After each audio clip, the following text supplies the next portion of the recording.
Bon, ben, bonsoir tout le monde. Bienvenue pour, cette, séance un peu différente de celle d'habitude. D'habitude, c'est dimanche matin. Là, nous sommes mercredi soir, et nous allons lire le dernier chapitre de l'ouvrage de Kenneth Wapnick, «De la futilité au bonheur, Sisyphe en chacun».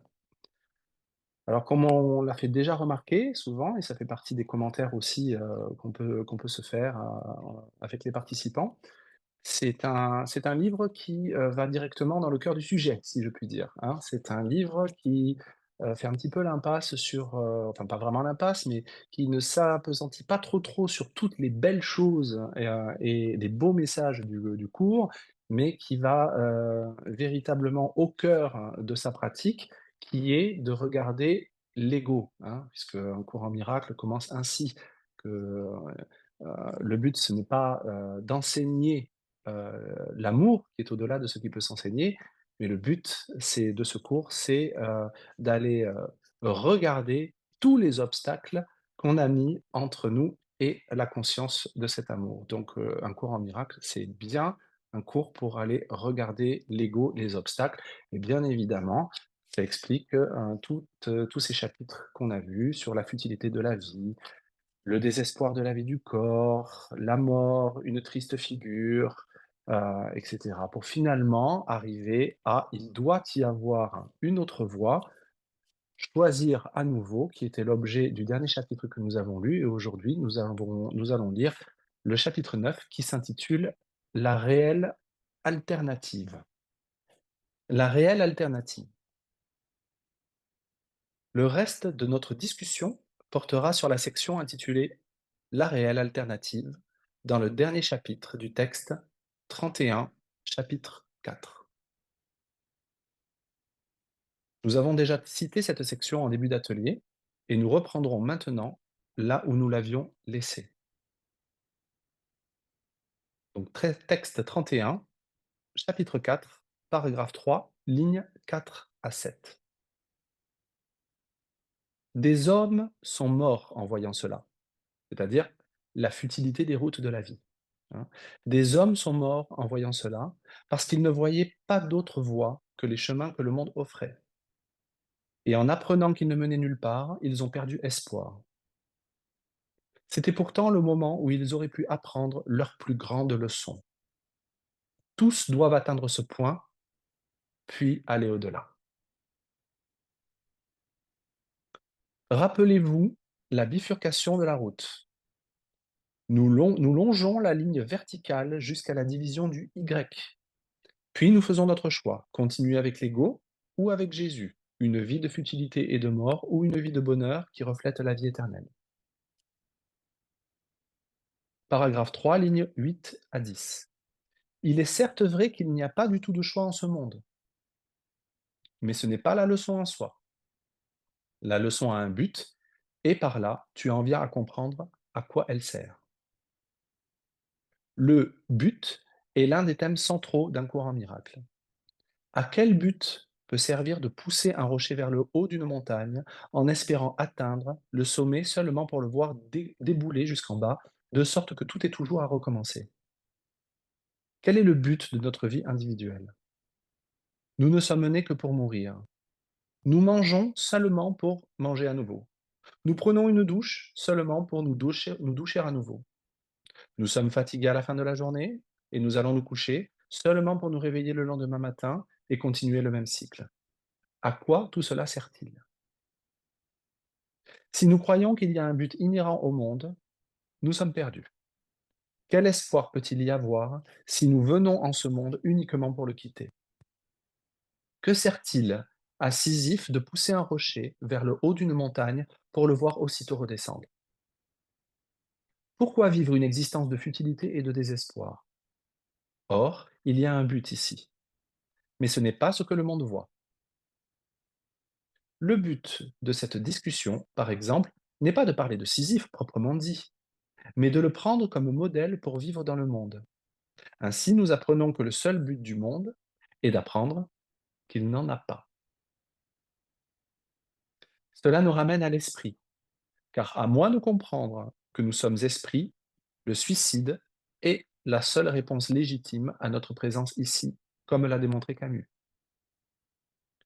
Le monde a donc de la valeur en ce sens qu'il peut nous révéler la futilité d'essayer d'y trouver de l'espoir. À ce stade, nous pouvons dire, comme Hélène et Bill en 1965, il doit y avoir une autre voie. Telle est donc la valeur de toute douleur, lutte et tourment. Nous aider à nous rendre compte que telle est la vie dans le corps, que nous naissions ou non avec une cuillère en argent dans la bouche. Donc, pour le Saint-Esprit, le monde est une école où nos pensées, nos sentiments et nos comportements servent à nous enseigner que le seul travail qui est bon, noble et peut aider est la guérison de notre esprit par le pardon. Il y a donc un but, même ici, avec un résultat différent de celui de l'ego. Texte 2, chapitre 3, paragraphe 3, lignes 5 et 10, 5 à 10. La tolérance à la douleur peut être grande, mais elle n'est pas sans limite. Tôt ou tard, chacun finit par reconnaître, même très vaguement, qu'il doit y avoir une meilleure voie. En s'affirmant, cette reconnaissance devient un tournant. À la fin, cela réveille à nouveau la vision spirituelle, tout en diminuant l'investissement en la vue physique. Cet investissement, alternant dans les deux niveaux de perception, est ressenti habituellement comme un conflit qui peut devenir très aigu. Mais l'issue est aussi certaine que Dieu. Donc revenons au texte 31, paragraphe 4, ligne 1. Pourquoi chercherais-tu à essayer une autre route, une autre personne ou un autre lieu quand tu as appris comment commence la leçon, mais sans percevoir encore à quoi elle sert? La leçon commence par l'expérience de la futilité de notre vie. Nous sommes Sisyphe et nous n'allons nulle part malgré nos efforts considérables. Au début, en montant, nous trouvons de belles explications à ce que nous faisons, pourquoi c'est si important ou si épouvantable, tout en percevant les gens merveilleux ou blessants qui font partie de notre vie. C'est ainsi que la leçon commence, mais ce n'est pas à cela qu'elle sert. Paragraphe 4, lignes 2 à 5. Son but est la réponse à la quête que doivent entreprendre tous ceux qui croient encore qu'il y a une autre réponse à trouver.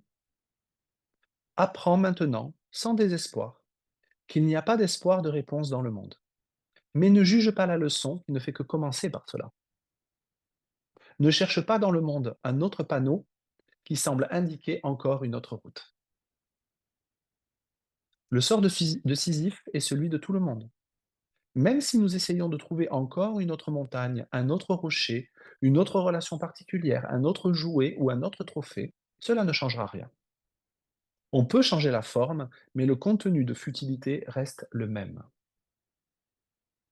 Il est écrit dans le livre d'exercices, tu peux toujours en trouver une autre.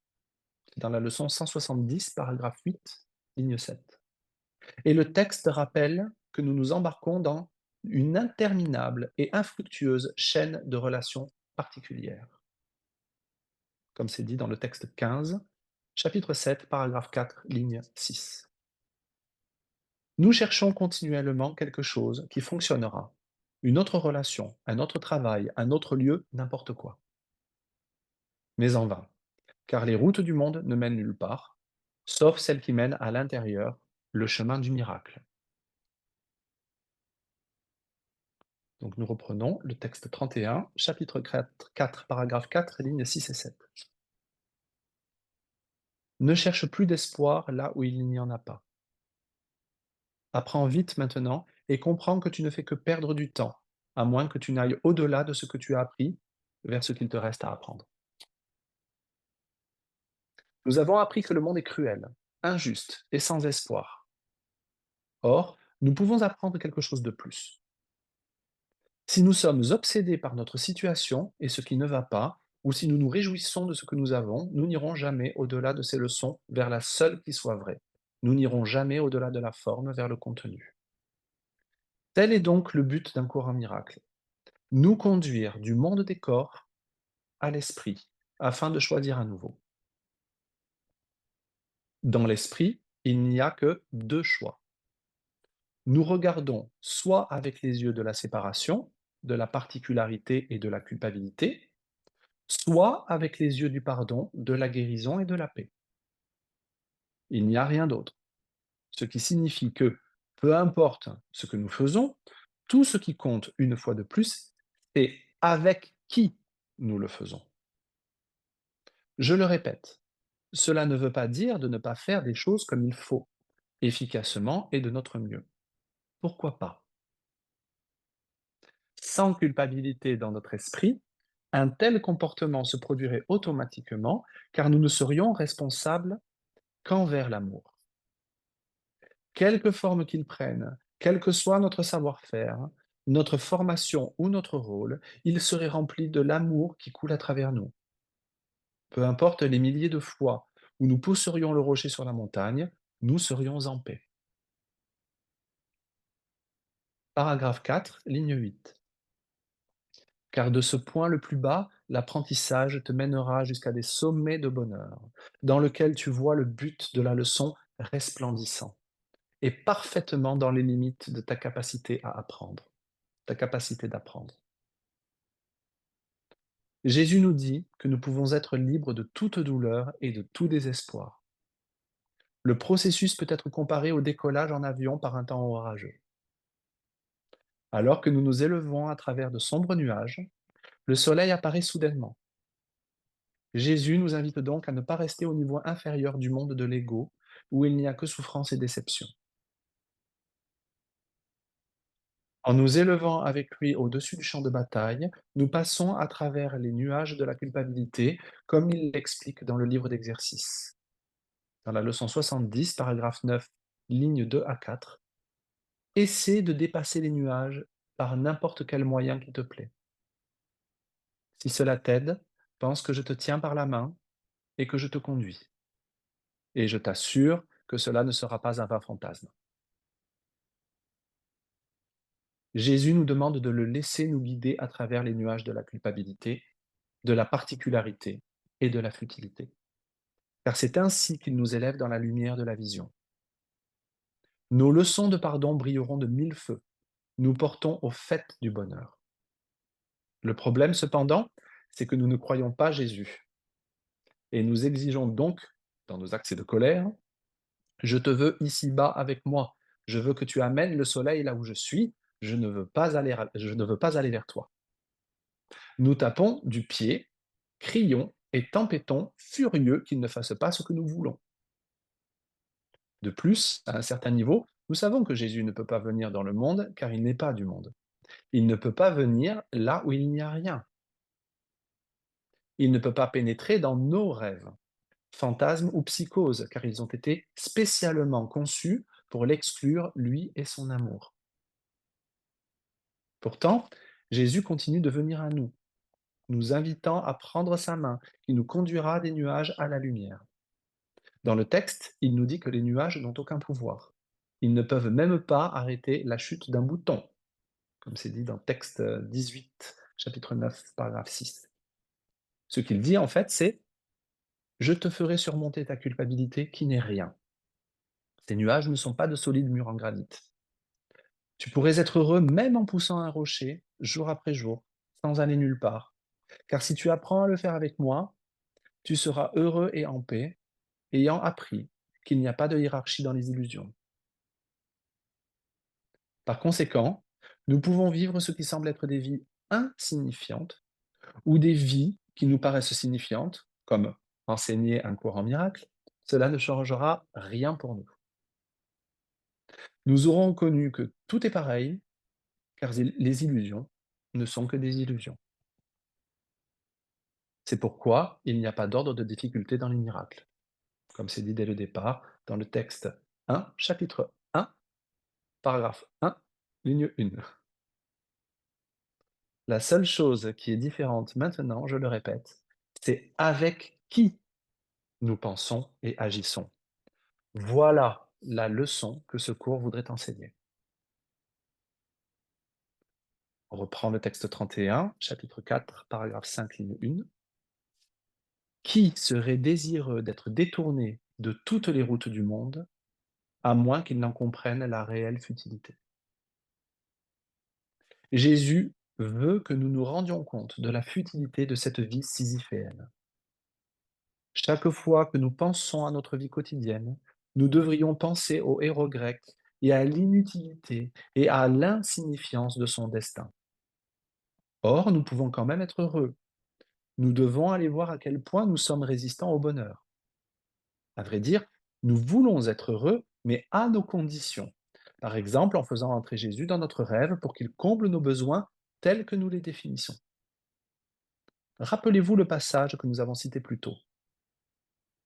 La pensée, entre guillemets, entre parenthèses, ou la parole, ne peut pas être faite chair. C'est extrait du texte 8, chapitre 7, paragraphe 7, ligne 4. La pensée, ou la parole, ne peut pas être faite chair. Le pur esprit n'entre pas et ne peut pas entrer dans le monde parce qu'il n'y a pas de monde. Et s'il le pouvait, s'il allait quelque part qui est nulle part et où il n'y a rien, il serait aussi insane que nous. Puisque Jésus n'est pas dans notre rêve, bien qu'il nous appelle de l'extérieur du rêve, les étudiants de son cours sont très tentés de l'amener dans leur monde et de faire dire ainsi à un courant miracle des choses qu'il ne dit pas. Jésus n'essaie pas de remédier à nos difficultés extérieures, mais il veut plutôt que nous nous rendions compte qu'il n'y a aucun moyen d'y remédier parce qu'elles ont été faites précisément pour demeurer irrémédiables. C'est ce but qui est leur cause. Les idées ne quittent pas leur source. La source de tout ce qui ne marche pas dans le monde est le souhait que rien ne marche dans le monde. Or, nous pouvons quitter la source de l'ego dans l'esprit et en choisir une autre, comme on le voit maintenant. Paragraphe 5, ligne 2. N'est-il pas nécessaire qu'il commence par là pour chercher plutôt une autre voie? Nous commençons par reconnaître la futilité de notre vie ici.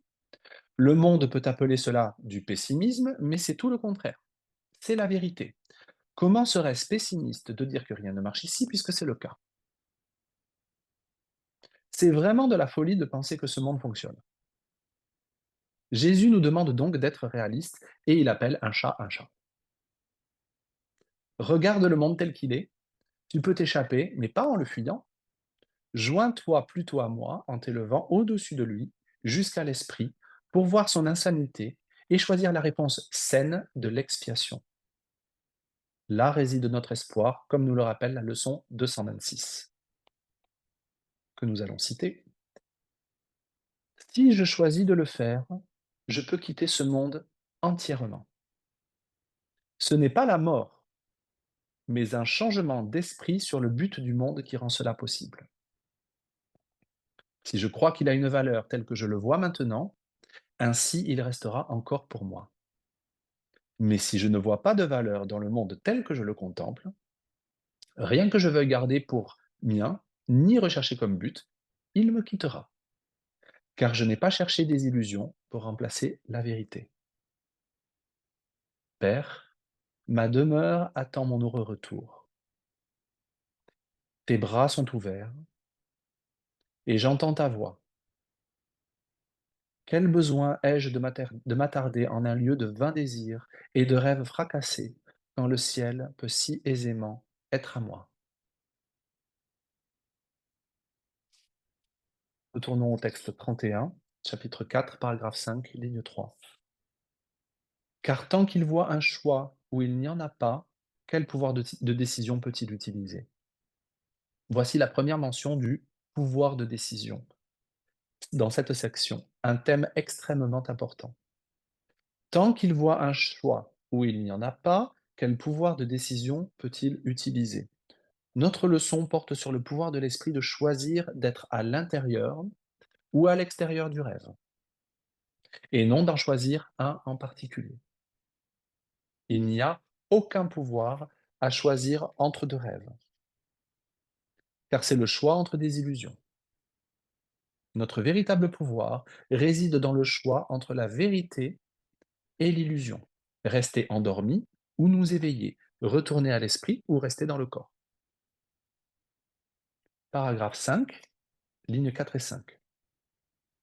La grande libération du pouvoir doit commencer en apprenant où il peut réellement être utilisé. Or, quelle décision a du pouvoir si elle est appliquée à des situations qui n'offrent pas de choix? Des situations qui n'offrent pas de choix, entre guillemets, s'appliquent à n'importe quoi dans le monde. Choisir entre être tué et être tué, entre notre douleur et la souffrance de quelqu'un d'autre, entre la haine particulière et l'amour particulier n'est pas un véritable choix. Cependant, choisir entre la particularité et le pardon l'est. L'ego nie le pouvoir de l'esprit en donnant l'illusion d'un choix où il n'y en a pas, c'est-à-dire au corps. Une fois de plus, vivre dans un palais au pied de la montagne ou pousser le rocher en haut de la montagne n'est pas du tout un choix. Le plaisir et la douleur peuvent être vus et ressentis comme différents, mais les apparences, les émotions et les sensations mentent. Elles peuvent être vraiment puissantes, mais cela ne les rend pas réelles. En fait, leur force même peut nous aider à reconnaître qu'elles ne sont pas du corps, mais de l'esprit. On pourrait même dire que plus nos émotions et nos sensations sont fortes, plus il est facile de voir qu'elles font partie de la stratégie de l'ego pour nous embrouiller et nous rendre sans esprit.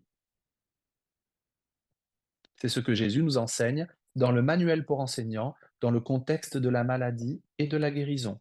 Donc dans le manuel pour enseignants, chapitre 5, paragraphe 2, paragraphe 2, ligne 1. C'est ça.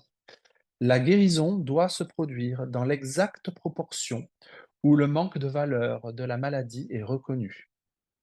Quelqu'un seulement a besoin de dire: «Il n'y a aucun gain pour moi en ceci», et il est guéri. Mais pour dire cela, il faut d'abord reconnaître certains faits. D'abord, il est évident que les décisions sont de l'esprit et non du corps. Si la maladie n'est qu'une approche erronée en résolution de problèmes, c'est une décision. Et si c'est une décision, c'est l'esprit et non le corps qui la prend. La résistance est énorme qui empêche de reconnaître cela, parce que l'existence du monde tel que tu le perçois dépend de ce que le corps soit le décideur. Des termes comme instinct, entre guillemets, réflexe, entre guillemets, et autres représentent des tentatives pour doter le corps de motivations non mentales. De fait, de tels termes ne font qu'énoncer ou décrire le problème, ils n'y répondent pas. Par conséquent, chaque fois que nous ressentons quelque chose de fort, nous savons qu'il y a une pensée dans l'esprit que nous devrions regarder. La perception doit mentir, parce qu'elle nous dit qu'il y a un monde à percevoir et à ressentir, le corps étant l'instrument de sa tromperie. Et puisque les émotions et les sensations semblent venir du corps, nous savons qu'elles mentent. Cela ne veut pas dire que nous ne devrions pas leur prêter attention. Bien au contraire, nous devrions le faire. Ainsi même, si nous ne devons pas les tenir pour vraies, elles peuvent quand même nous conduire à la vérité du pouvoir de décision de l'esprit, qui doit choisir entre l'ego et le Saint-Esprit. Le Saint-Esprit nous dit que le corps n'est pas fiable. Il voit, entend, sent, goûte et touche ce qui n'est pas là. Alors pourquoi lui demander de l'aide? Plus tôt dans le texte, Jésus nous dit de ne pas demander à la seule chose dans tout l'univers, l'ego et donc le corps, qui n'en ait pas connaissance, de nous expliquer ce qu'est la réalité. C'est dans le texte 20, chapitre 3, paragraphe 7. Nous devons donc nous rappeler le rôle du corps, qui est de tromper, puis appliquer ce but à toutes les situations dans lesquelles nous nous trouvons, pour comprendre à quel point nos vies sont vouées à l'échec, pour ne pas dire à l'autodestruction. Nous devons voir qu'il n'est pas possible ici de faire un choix signifiant. Faire A ou faire B n'a pas de signification, mais faire A ou B avec Jésus en a. Voilà la leçon de Sisyphe. Reconnaître que choisir entre la colère, la dépression ou la peur n'est pas un choix réel. Cependant, Choisir entre la colère ou la paix est un choix signifiant. Essayer d'améliorer notre situation extérieure n'a aucun sens, car il n'est pas possible de rendre le corps meilleur ou pire. Une illusion est une illusion. Paragraphe 6, ligne 1. Apprendre que le monde peut offrir un seul choix, quelle que soit la forme qu'il prend, c'est commencer à accepter qu'il y a une réelle alternative. La réelle alternative consiste à choisir entre l'ego ou le Saint-Esprit. Choisir de rester dans le rêve ou d'y agir, ou choisir de prendre du recul et de nous regarder en tant que figure du rêve. C'est le seul choix signifiant. Paragraphe 6, ligne 2. Lutter contre cette étape, c'est aller à l'encontre du but que tu as ici. Notre but ici est d'apprendre qu'il existe une réelle alternative. Il y a un esprit qui choisit, et nous sommes le rêveur du rêve, et non la figure du rêve. Étant donné les conséquences désastreuses, lutter contre cet apprentissage est tout simplement ridicule. Paragraphe 6, ligne 3 à 5. Tu n'es pas venu pour apprendre à trouver une route que le monde ne contient pas. La quête de chemins différents dans le monde n'est que la quête de différentes formes de vérité, et cela empêcherait la vérité d'être atteinte. Ces énoncés font écho à la première loi du chaos, qui stipule non seulement qu'il existe une hiérarchie d'illusions, mais aussi que la vérité est relative. Texte 23, chapitre 2, paragraphes 2 et 3. Or, comment est-ce possible? Nous pouvons connaître la vérité de différentes manières, mais l'unité de la vérité demeure. Les hindous disent la vérité est une. Les sages la connaissent sous plusieurs noms. Il n'y a pas plusieurs vérités, car il n'y a pas de vérité dans le monde de l'illusion. Voilà donc la seule véritable affirmation que l'on puisse faire à propos du monde. Il n'y a pas de vérité ici, car une illusion ne peut exprimer la réalité. Paragraphe 7, lignes 1 et 2. Ne pense pas que le bonheur se puisse jamais trouver en suivant une route qui s'en éloigne. Cela n'a aucun sens et ce ne peut pas être la bonne voie. Le bonheur se trouve uniquement dans sa demeure, dans l'esprit juste. Par conséquent, tant que nous portons notre attention sur les situations extérieures, dans la mesure où elles nous font perdre notre paix, nous savons que quelque chose ne va pas. Quand nous sommes dans l'esprit juste, aucune énergie n'est investie dans le monde. L'amour qui s'étend à travers nous ne requiert aucun effort de notre part. C'est uniquement lorsque nous résistons à cet amour que nous nous fions à notre propre pouvoir, et cela demande un effort. Alors si nous luttons, s'il y a de la tension ou de l'anxiété, peu importe ce que nous faisons, nous savons que nous sommes à l'écoute de l'ego. Si Sisyphe est heureux maintenant, c'est parce qu'il pousse le rocher sans effort. Peu importe le poids du rocher et la faiblesse relative de Sisyphe, il ne fait pas de véritable effort. Il est en paix au départ, pendant l'ascension et pendant que le rocher déboule de la montagne. Il a compris que l'important, c'est avec qui il pousse. Comme Jésus le dit souvent, nous choisissons toujours entre notre faiblesse et la force du Christ en nous. Par exemple, dans le texte 31, chapitre 8, paragraphe 2, ligne 3. Le monde appelle la faiblesse de l'ego force. Regardez tout ce que j'ai accompli, les choses merveilleuses que je fais, la dure besogne que j'abats, les gens que j'aide, toute la sagesse de ce que je dis et écris. Le je est l'indice qu'il y a un problème, car cela signifie que c'est seulement l'ego qui parle. Paragraphe 7, ligne 3. À toi qui sembles trouver ce cours trop difficile à apprendre. Laisse-moi répéter que pour atteindre un but, tu dois aller en sa direction et non en t'en éloignant. Si notre but est la paix, nous ne pouvons la trouver qu'en allant vers elle, ce qui signifie retourner à l'esprit. Si, par contre, l'objectif est de nous défendre contre la paix, de lui résister en cédant à notre particularité et en renforçant nos identités séparées, nous allons dans la direction du monde et du corps. Nous décidons d'abord de notre but, puis nous choisissons l'enseignant qui nous y conduira. Par conséquent, si notre but est la paix et que les juges des enfers nous condamnent à une destinée sisyphéenne, en juste punition de nos méfaits, nous y verrons néanmoins un moyen de parvenir à nos fins. Peu importe ce que nous faisons, la vision considère la situation comme le moyen de nous rappeler que le pouvoir de décision repose dans l'esprit, et nous n'interprétons pas l'extérieur comme une punition du péché.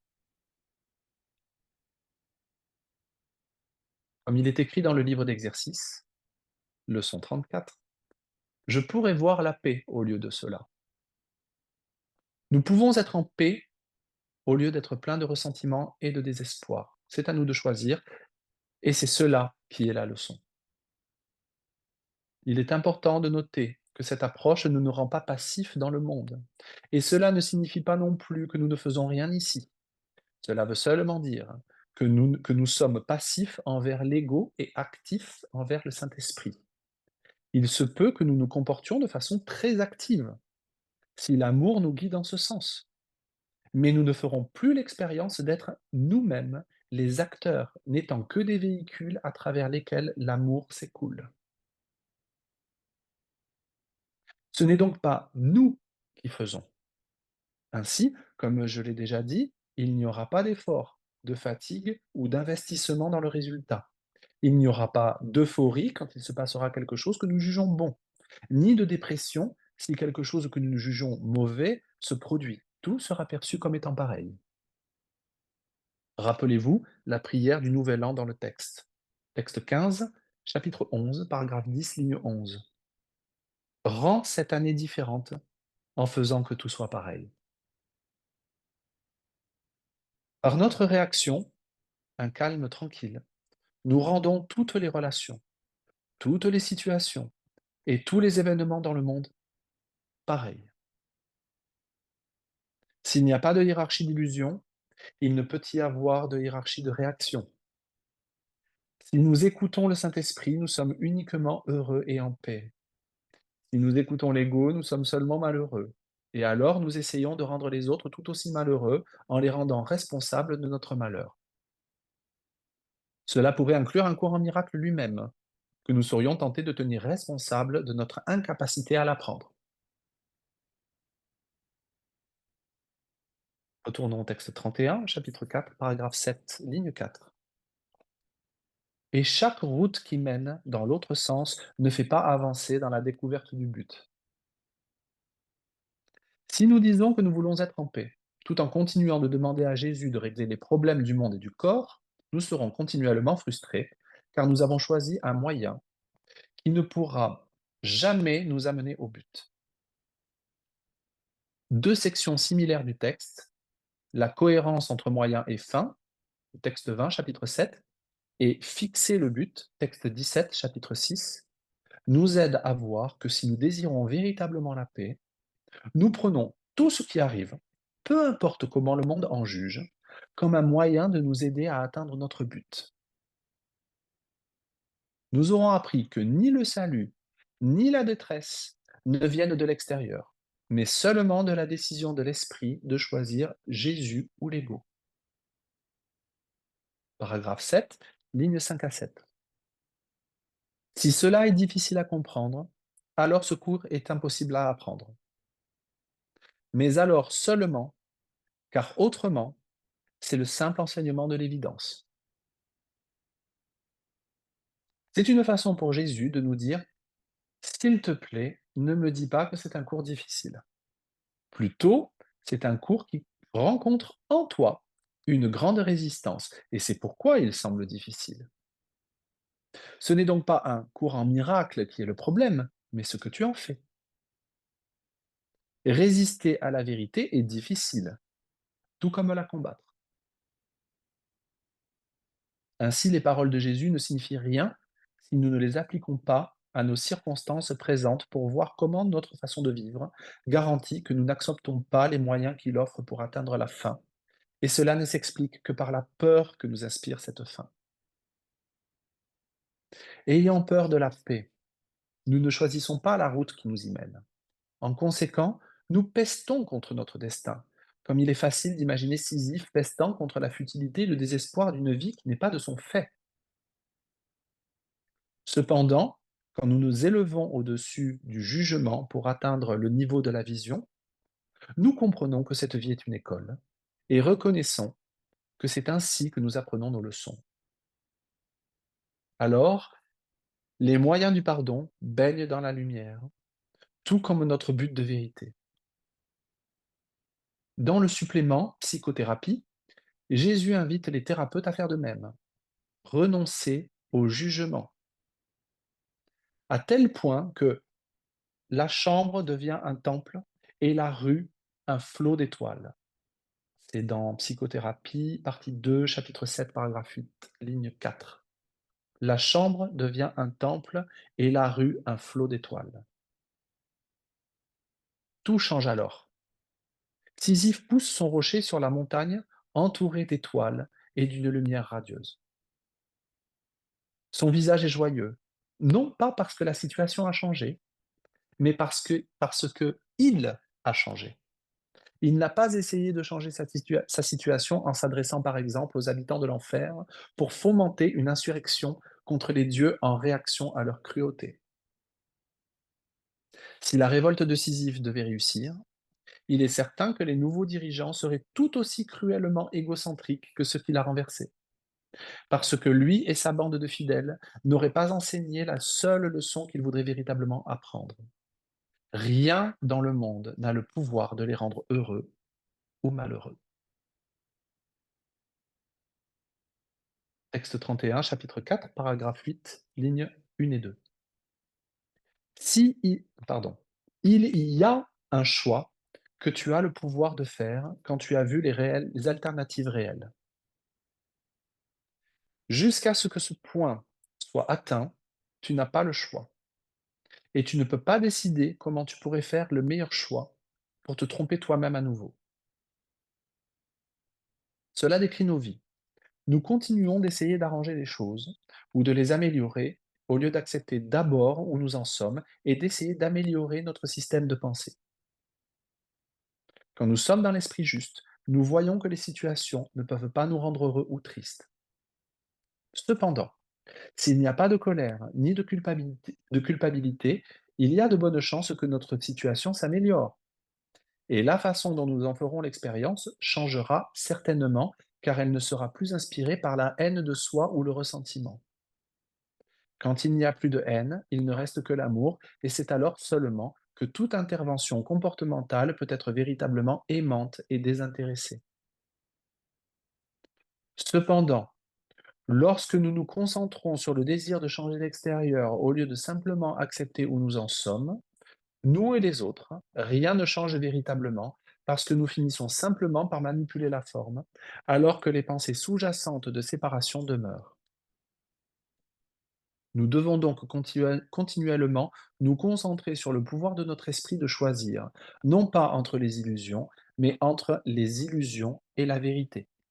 C'est notre seul but ici, résumé dans la phrase qui suit, paragraphe 8, ligne 3. Ce cours ne tente pas d'enseigner davantage que cela. Le pouvoir de décision ne peut pas consister à choisir différentes formes de ce qui est toujours une même illusion et une même erreur. Tel est le message de Jésus dans son cours. On le trouve au début et tout au long du texte et encore à la fin, sans parler du livre d'exercices et du manuel pour enseignants. Notre pouvoir de décision ne consiste pas à choisir entre différentes illusions, mais à choisir entre elles et la vérité. Nous accomplissons cela en portant les ténèbres de notre haine à la lumière de son amour. Nous portons nos préoccupations et nos sentiments d'angoisse, de découragement et de désespoir à la source d'espoir dans l'esprit. C'est pourquoi demander à Jésus de nous aider dans le monde, ni l'enseignement principal d'un courant miracle. Si nous persistons à aborder notre monde de cette façon, nous n'apprendrons jamais ces simples leçons qui doivent être apprises par l'esprit là où se trouve le pouvoir de décision. Nous n'apprenons pas dans le monde ou dans le corps, pas plus que sur la montagne de Sisyphe, dont Jésus et le Saint-Esprit ne savent rien. Ils ne connaissent que la culpabilité, le ressentiment et le sentiment de futilité de l'esprit et leur correction par le pardon. Paragraphe 8, ligne 4. Tous les choix du monde dépendent de ceci. Tu choisis entre ton frère et toi, et tu gagneras autant qu'il perdra, et ce que tu perds est ce qui lui est donné. Voilà le principe directeur du système de pensée de l'ego. L'un ou l'autre. Tu gagnes, je perds, tu meurs, je vis, tu l'as, je te le prends.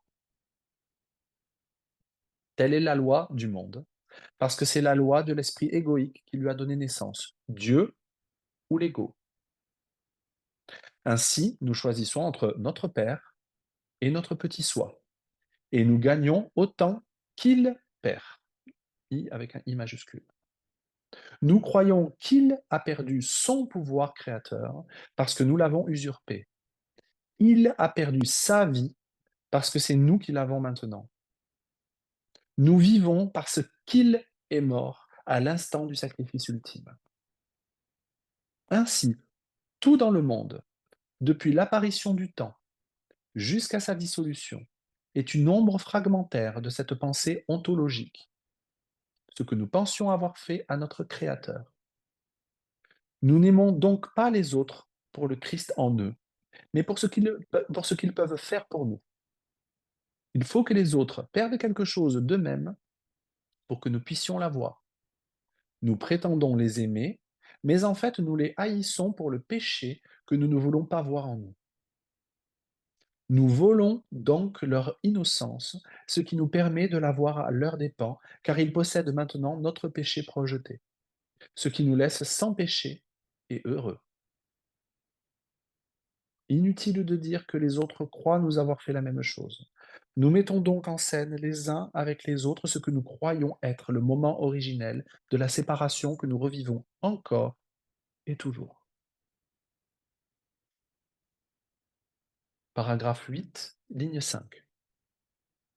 Comme cela est entièrement opposé à la vérité, alors que tout le but de la leçon est d'enseigner que ce que ton frère perd, tu l'as perdu, et que ce qu'il gagne est ce qui t'est donné.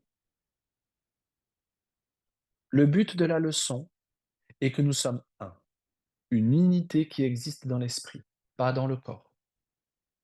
Comme il est dit dans le texte 18, chapitre 6, paragraphe 3, ligne 1, les esprits sont joints, les corps ne le sont pas.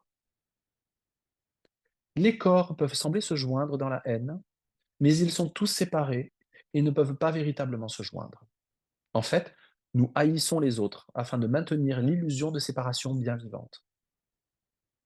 Cependant, la vérité du Saint-Esprit n'est pas l'un ou l'autre, mais ensemble ou pas du tout. Si tu l'as, je dois l'avoir aussi. Si je t'ai rendu coupable, je suis coupable aussi. Si j'ai vu la face du Christ en toi, je partage son innocence. Il ne peut pas être que nous soyons différents. L'ego, en revanche, croit aux différences et aux hiérarchies d'illusions. Il soutient qu'il y a des activités qui en valent la peine dans le monde, comme sauver des vies, et des tâches qui n'en valent pas la peine, comme pousser désespérément un rocher jusqu'au sommet d'une montagne. Or, Jésus enseigne qu'une illusion reste une illusion. Une seule est pareille à 1000 autres. Multiplier 0 par 1 ou par 1000 donne encore 0. Au ciel, nous ne faisons qu'un en tant que Christ. Sur terre, nous ne faisons qu'un en tant qu'égaux, de même que dans la correction de l'esprit juste. La notion de l'un ou l'autre a surgi avec la croyance que nous nous sommes séparés de Dieu. Nous avons fait le monde pour nous cacher de ce fait. Puis nous avons cru que Dieu allait se séparer de nous parce qu'il était en colère. Nous avons donc projeté la responsabilité de la séparation en proclamant: ce n'est pas moi qui ai trahi Dieu en l'abandonnant. Il a trahi son Fils en m'abandonnant. Nous écrivons donc nos scénarios individuels, selon lesquels nous sommes nés tels des bébés innocents, de sorte que tout ce qui arrive n'est pas de notre faute. Cela nous a été fait. Ainsi, nos parents nous ont abandonnés et maltraités. Ils ont été cruels, insensibles et désobligeants. Nous n'étions pas comme ça avec eux. Après tout, qui pourrait blâmer un nourrisson de 5 jours? Le problème, cependant, c'est que nous restons ce bébé, niant toujours notre culpabilité, protestant de notre innocence et rendant tous les autres coupables. Tout cela parce que nous croyons l'avoir fait à Dieu. Voici maintenant la correction. Paragraphe 9, lignes 1 et 2. Il n'a pas quitté ses pensées, mais tu as oublié sa présence et tu ne t'es pas souvenu de son amour. Une façon de définir notre véritable identité avec un grand I est de dire que nous sommes une pensée avec un grand P dans l'Esprit de Dieu, qui ne nous a pas quittés, pas plus que nous ne l'avons quitté. Toutefois, dans notre rêve, nous avons oublié sa présence, quand il semblait que nous choisissions de rejeter son amour. Paragraphe 9, ligne 3. Il n'y a pas de chemin dans le monde qui puisse mener à lui, ni de but mondain qui puisse être un avec le sien. C'est pourtant ce qu'essaient de faire la plupart des religions et des voies spirituelles, dont les chemins mondains sont pavés de formes et de rituels compliqués censés nous guider vers Dieu, alors qu'en fait, la route vers le ciel est simple. Quitter le monde illusoire et entrer en soi. Nous pouvons faire des choses ici, par exemple étudier ce cours et suivre son livre d'exercice. Mais ce ne sont que des aides. Tout véritable chemin spirituel nous conduit au-delà de la forme vers le contenu d'amour de l'esprit. Paragraphe 9, ligne 4. Quelle route dans le monde entier mènera vers l'intérieur quand chaque route a été faite pour séparer le voyage du but qu'il doit avoir, à moins de n'être que futile errance? Le but de notre esprit juste ici est de retourner à l'esprit, au-dessus du champ de bataille, pour le changer plutôt que de tenter de changer le monde, ses situations, ses relations et ses corps. Nous reconnaissons l'enseignant que nous avons choisi, l'ego ou Jésus, en observant honnêtement nos réactions. Sommes-nous tendus, en colère, rancuniers, dans l'attente d'un certain résultat? Ou sommes-nous en paix, contents et d'une indifférence bienfaisante? Agissons-nous selon la croyance en des intérêts séparés ou communs? Dès que nous croyons pouvoir attaquer les autres et ne pas nous attaquer nous-mêmes, nous nions la cause même de la paix que nous revendiquons. Toutes les rébellions et les révolutions finissent par semer les graines de la prochaine révolte parce que la cause cachée de la guerre n'est jamais prise en compte. La décision de l'esprit d'être séparé, la croyance en un système de pensée dans lequel des gens doivent être sacrifiés, car c'est le système de l'un ou l'autre. Au début d'une guerre récente, le secrétaire de la Défense a fait remarquer qu'il arrive simplement que des gens soient tués, et que c'est comme ça. Son commentaire reflète l'idée que certaines personnes sont jugées moins importantes que d'autres et peuvent donc être sacrifiées pour le plus grand bien de la paix. Cette pensée est fondée sur l'idée des intérêts séparés, une hiérarchisation de la vie, selon laquelle un groupe tire son profit aux dépens d'un autre. Paragraphe 9, ligne 5. Toutes les routes qui éloignent de ce que tu es te mèneront à la confusion et au désespoir. Nous sommes des enfants de l'unité parfaite, dans laquelle se trouve l'unité de la filialité. Tout ce qui nous éloigne de notre grand soi et rapproche du principe de l'un ou l'autre doit nous conduire à la confusion, au désespoir et à la futilité. Si Sisyphe pousse le rocher sur la montagne en éprouvant du ressentiment envers les dieux, c'est son ego qui a triomphé. Cependant, s'il pousse le rocher dans une paix parfaite, en se rendant compte qu'il n'est pas séparé de ceux qui l'a trompé, ou de ceux qui sont maintenant en train de le punir, sa paix ne sera pas perdue. Tout dépend de l'enseignant que nous choisissons, de la perception d'intérêts séparés ou d'intérêts communs. Du point de vue de l'esprit juste, le but du monde, une fois que nous l'avons fait, est de nous aider à reconnaître qu'un seul Fils a fait le monde et qu'un seul Fils le sauvera. Cela signifie que tout le monde doit être perçu comme étant le même, faisant partie de la même fidélité. Ce principe pratique doit être appliqué constamment dans notre vie quotidienne. Chaque fois que nous sommes irrités et que nous ressentons qu'on nous a fait perdre notre paix, nous pouvons reconnaître que nous avons choisi le mauvais enseignant et que nous ne voyons donc plus la filialité ne faisant qu'un. Le résultat de confusion et de désespoir devient inévitable. Paragraphe 9, ligne 6. Or, jamais il n'a laissé ses pensées à la mort, sans leur source à jamais en elle-même. Dieu et le Christ restent en dehors du rêve, parfaitement unis. Ainsi, notre source ne nous a pas laissé mourir dans l'illusion, puisque les rêves ne sont pas sa volonté. Ils n'ont jamais existé. Or, de l'intérieur, ils semblent bien réels, car ils sont régis par la pensée de l'un ou l'autre, notre lieu de naissance. C'est ce que nous vivons et ce qui justifie que nous partions en guerre à la fois en tant qu'individus et gouvernement. Avoir une pensée de colère, même une légère pensée d'agacement, c'est la même chose que de déclarer la guerre à un pays étranger, car indépendamment de l'intensité de notre réaction, nous croyons que les autres ont le pouvoir de nous enlever notre paix, une perception qui dirige toute colère et toute attaque. Paragraphe 10, lignes 1 et 2. Il n'a pas quitté ses pensées. Il ne pouvait pas plus en partir qu'elle-même ne pouvait le forclore. Dieu ne pouvait pas plus nous quitter que nous ne pouvions le quitter. L'unité parfaite demeure parfaitement une. C'est le principe de l'expiation. Il ne s'est rien passé pour nous séparer de notre source, rien n'a changé l'amour parfait. Il n'y a donc nul besoin de se défendre contre la culpabilité d'avoir fait un changement qui ne s'est jamais produit. Donc nul besoin d'avoir un monde. Paragraphe 10, lignes 3 et 4. En union avec lui, elle demeure, et dans leur unité, les deux sont gardés complets. Il n'y a pas de route qui t'éloigne de lui. Ce n'est que dans les rêves qu'il y a des routes qui nous éloignent de Dieu ou du Christ. L'échelle que la séparation nous a fait descendre, entre parenthèses. Les routes du péché et de culpabilité, de la peur et de la haine, du sacrifice et de la mort, elles mènent toutes en enfer, mais seulement dans le rêve. Paragraphe 10, lignes 5 à 8. Un voyage hors de toi n'existe pas. Comme il est sot et insane de penser qu'il puisse y avoir une autre route. Pardon. Comme il est sot et insane de penser qu'il puisse y avoir une route avec un tel but. Où pourrait-elle aller?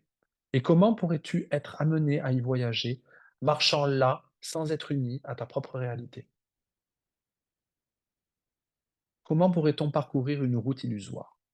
C'est pourquoi Jésus nous conduit dans un voyage sans distance, comme c'est dit dans le texte 8, chapitre 6, paragraphe 9, ligne 7. Alors que notre réalité reste chez elle en Dieu. La montagne de Sisyphe n'existe pas. C'est pourquoi il peut être heureux. Sa route ne s'éloigne pas de Dieu, car il peut emporter avec lui le souvenir de son amour, tout en s'échinant sur l'apparente montagne. Nous emportons toutes ces mémoires avec nous lorsque nous jouons nos différents rôles, et choisir de nos souvenirs garantit que nous les accomplirons avec amour et gentillesse. Quelle que soit la forme, aider un parent, un ami ou le monde, cela ne change rien, car nous ne serons occupés que par l'amour dans notre esprit juste. Notre sphère d'attention se sera déplacée du monde, la futile montagne de notre expérience, vers l'amour et la paix de l'esprit. Accomplir ce changement est la signification de notre relation avec Jésus ou le Saint-Esprit. Ce changement est tout. Il ne change pas nécessairement les aspects extérieurs de notre vie, mais il change notre façon de les percevoir. En d'autres termes, ce passage du corps à l'esprit change ce que nous ressentons à l'intérieur. Ainsi, nous sourions plus fréquemment et nos fronts sont sereins, comme c'est dit dans la leçon 155, paragraphe 1, lignes 2 et 3, car nous avons accepté la paix qui a toujours été là. Paragraphe 11, lignes 1 à 4. Pardonne-toi ta folie et oublie tous les voyages insensés et tous les buts sans but. Ils n'ont pas de signification. Tu ne peux pas échapper de ce que tu es, car Dieu est miséricordieux et il n'a pas laissé son Fils l'abandonner. Ces phrases peuvent se lire à deux niveaux. Nous ne pouvons pas échapper de ce que l'ego nous dit parce que nous ne sommes pas là. Mais nous ne pouvons pas non plus échapper de ce que nous sommes en tant que Christ. Ainsi, au fil de nos jours sisyphéens, nous apprenons à nous pardonner d'avoir cru que nous étions comme Sisyphe, que nous avions raison d'être en colère et plein de ressentiment parce que nos vies futiles et sans espoir nous forçaient à faire des choses sans signification et sans importance, sans jamais rien accomplir. Or, nous pouvons véritablement tout accomplir et être heureux si nous apprenons la leçon de Jésus. Peu importe pourquoi nous nous sommes retrouvés sur la montagne, à pousser absurdement le rocher. Tout ce qui compte, c'est que nous le fassions maintenant différemment, avec Jésus et sa paix. Cette prise de conscience est incroyablement libératrice, car nous n'avons plus à combattre le monde et ses méchants. Le pardon soulève ainsi un énorme fardeau de nos épaules, fatigués, et nous mettons fin au voyage insensé qui ne mène qu'à la mort. Comme il est écrit dans le texte, le voyage à la croix devrait être le dernier voyage inutile, entre guillemets, dans le texte 4 dans l'introduction, paragraphe 3, ligne 1. Ainsi, notre folie n'était qu'un mauvais rêve, un cauchemar fébrile de désespoir et de perte qui était rempli de la futilité du néant. Or, il reste le rêve qu'il a toujours été. Paragraphe 11, ligne 5. Sois reconnaissant de ce qu'il est, car en cela est ton évasion hors de la folie et de la mort. L'unité parfaite et aimante de Dieu signifie qu'il n'a pas quitté ses pensées et qu'elles ne l'ont pas quitté. Rien n'a changé. Pourtant, nos cris éraillés, notre anxiété, notre dépression et notre haine de soi proclament haut et fort: j'ai quitté Dieu. Et puis par la projection, non, il m'a quitté. Chaque fois que nous boudons ou que nous crions, que nous défions quelqu'un d'autre en nous frappant la poitrine de colère, nous affirmons: j'existe, j'ai accompli l'impossible, et ne venez pas me dire que je me trompe. Toutefois, il y a une phrase qui vient juste après la description d'un aspect du système égoïque qui est merveilleusement simple et qui exaspère l'ego. Et Dieu pense autrement. C'est dans le texte 23, chapitre 1, paragraphe 2, ligne 7. Et Dieu pense autrement. Voilà pourquoi nous haïssons Dieu. Il pense à nous autrement, car son unité signifie que nous n'existons pas. Croire qu'il nous a abandonnés légitimerait notre vie individuelle tout en protégeant la croyance secrète que nous l'avons quitté. Nous nous réjouissons donc qu'il nous ait infligé cette punition qu'est la vie insignifiante que nous menons, car cela veut dire que nous avons réellement péché. Notre révolte a changé Dieu, ce qui signifie que nous avons un pouvoir sur lui, comme Sisyphe avait un pouvoir sur Zeus et Hadès. Plus malin que les dieux, il les a forcés à se venger.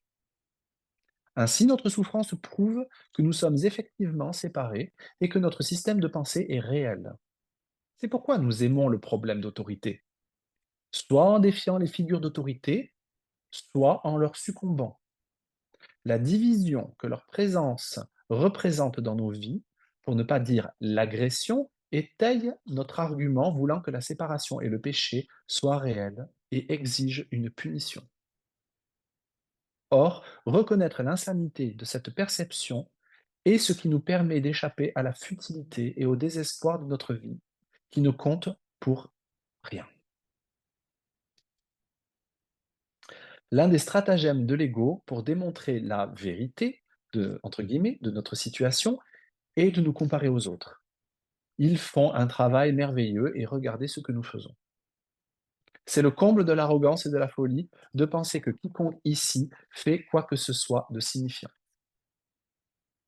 Les rêves ne peuvent pas être signifiants et l'amour ne fait pas de comparaison, comme il est dit dans le texte 24, chapitre 2, paragraphe 1, ligne 2, et dans la leçon 195, paragraphe 4, ligne 2. Le but de ce cours est donc de nous aider à nous éveiller du rêve et à retourner à la réalité de l'unité du ciel. Paragraphe 11, ligne 6. Tu ne peux être trouvé nulle part ailleurs que où il est. Dieu est dans notre esprit, parce que la mémoire du ciel est là, et non dans le monde des corps. Si le rocher parvenait au sommet de la montagne au lieu de redescendre, rien ne changerait. Cela n'est pas le ciel. Peu importe ce qui se passe dans le monde, puisque ces problèmes ne sont pas le problème, qui n'est que la décision de l'esprit pour le péché, la culpabilité, la haine et la mort.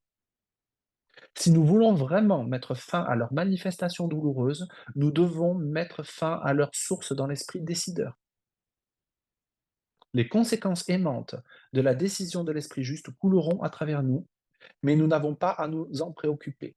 Il ne faut pas mettre la charrue avant les bœufs, l'effet avant sa cause. Paragraphe 11, ligne 7. Il n'y a pas de chemin qui ne mène à lui.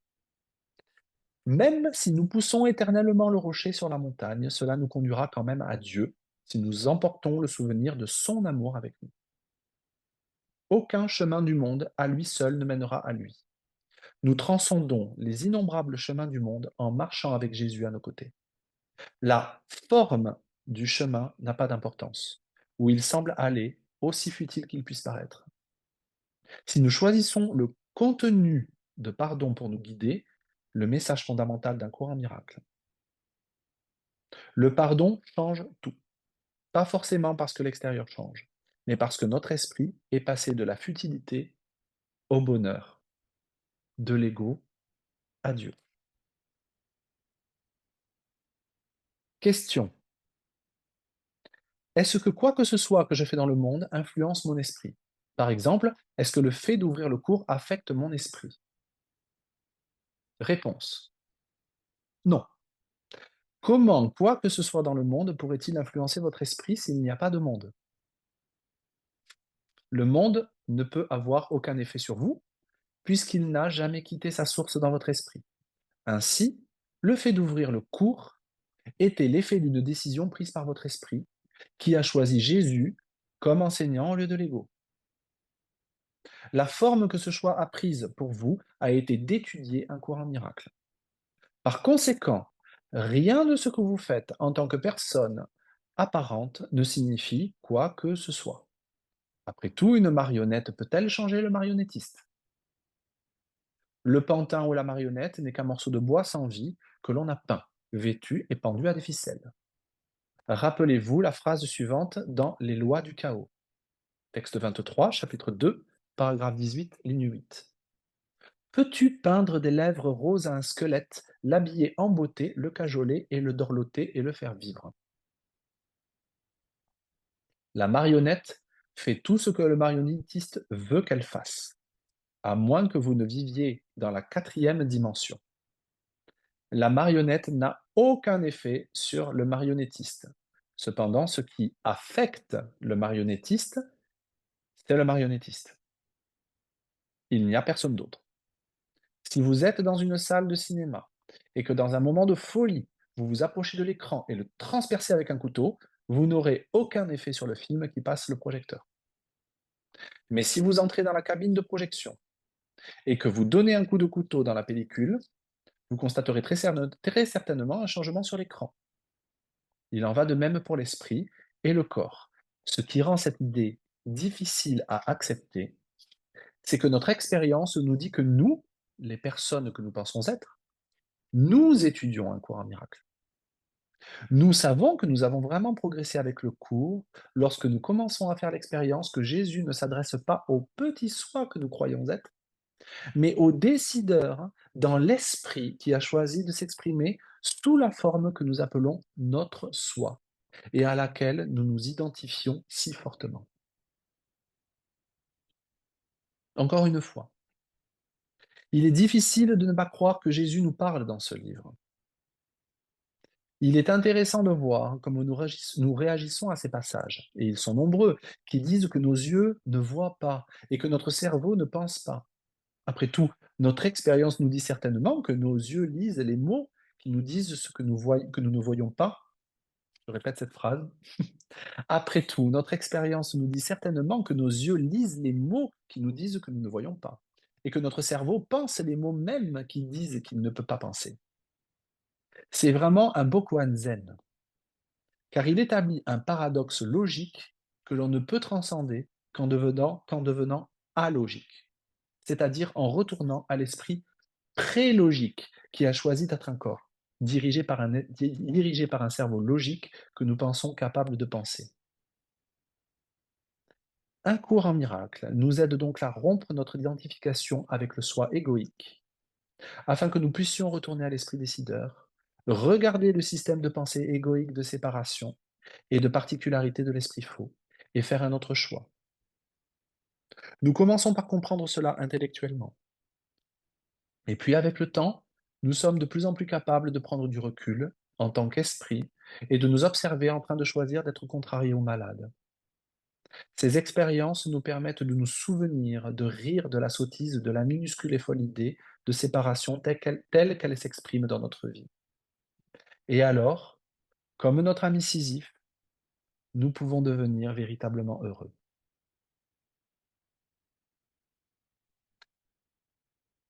Conclusion, petit commentaire. On va lire le poème d'Hélène. Ken lit le poème d'Hélène après la conclusion. Si vous voulez, vous pourrez fermer les yeux, ça fera office de méditation.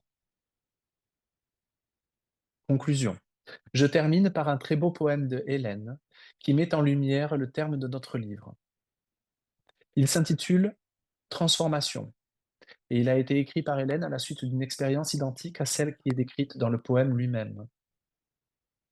Son thème pascal apparaît dans les dernières lignes du poème. Près du tombeau se tient un ange brillant d'espoir qui donne le message du salut. Sois libre, ne reste pas ici, mais vas en Galilée. Ce symbole de résurrection ou de renaissance est la réponse au Stabat Mater, la désolation qui règne au pied de la croix. En prenant la main aimante de Jésus, nous allons par-delà la croix, jusqu'à la résurrection, en nous réveillant enfin du rêve de désespoir et de mort. Cette transformation n'a rien à voir avec l'extérieur, mais le changement intérieur nous permet de percevoir le monde à travers les yeux remplis de joie de la sainte vision du Christ. Notre voyage de la futilité au bonheur est terminé et nous sommes enfin chez nous. Voici maintenant le poème de Hélène. Transformation. Cela se fait en un clin d'œil. Il y a une voix qui prononce une parole et puis tout est changé. Tu as compris maintenant une parabole ancienne qui te semblait obscure. Pourtant, elle signifiait exactement ce qu'elle disait. Ce qui était sans importance prend de l'ampleur et ce qui semblait grand retrouve la petitesse qui lui est due. Le pâle devient brillant et ce qui scintillait vacille, s'efface et finalement n'est plus. Toutes choses reprennent le rôle qui leur fut assigné, afin que fût le temps dans l'ancienne harmonie. Qui chante si bien le ciel d'un ton tellement irrésistible qu'elle efface tous les doutes, ainsi que les soucis qu'amènent les autres rôles. La certitude doit être de Dieu. Cela se fait en un clin d'œil, et voilà que tout change. Le rythme du monde devient concert. Ce qui jadis était sévère et paraissait parler de mort chante désormais la vie. en se joignant au cœur qui loue l'éternité. Les yeux qui furent aveugles commencent à voir et les oreilles, si longtemps sourdes aux mélodies, s'ouvrent et entendent. Et dans le calme soudain, renaît l'ancienne chanson de toute la création, depuis longtemps muette, mais ressouvenue. Près du tombeau se tient un ange brillant d'espoir qui donne le message du salut.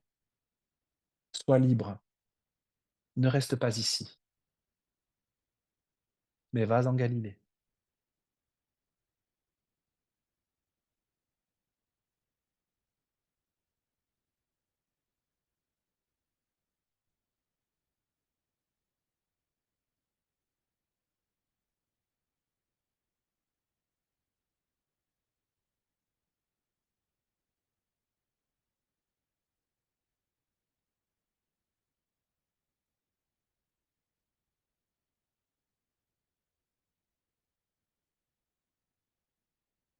Merci. Fin. C'était la fin de ce livre. Un poème magnifique, heu, magnifique de Hélène,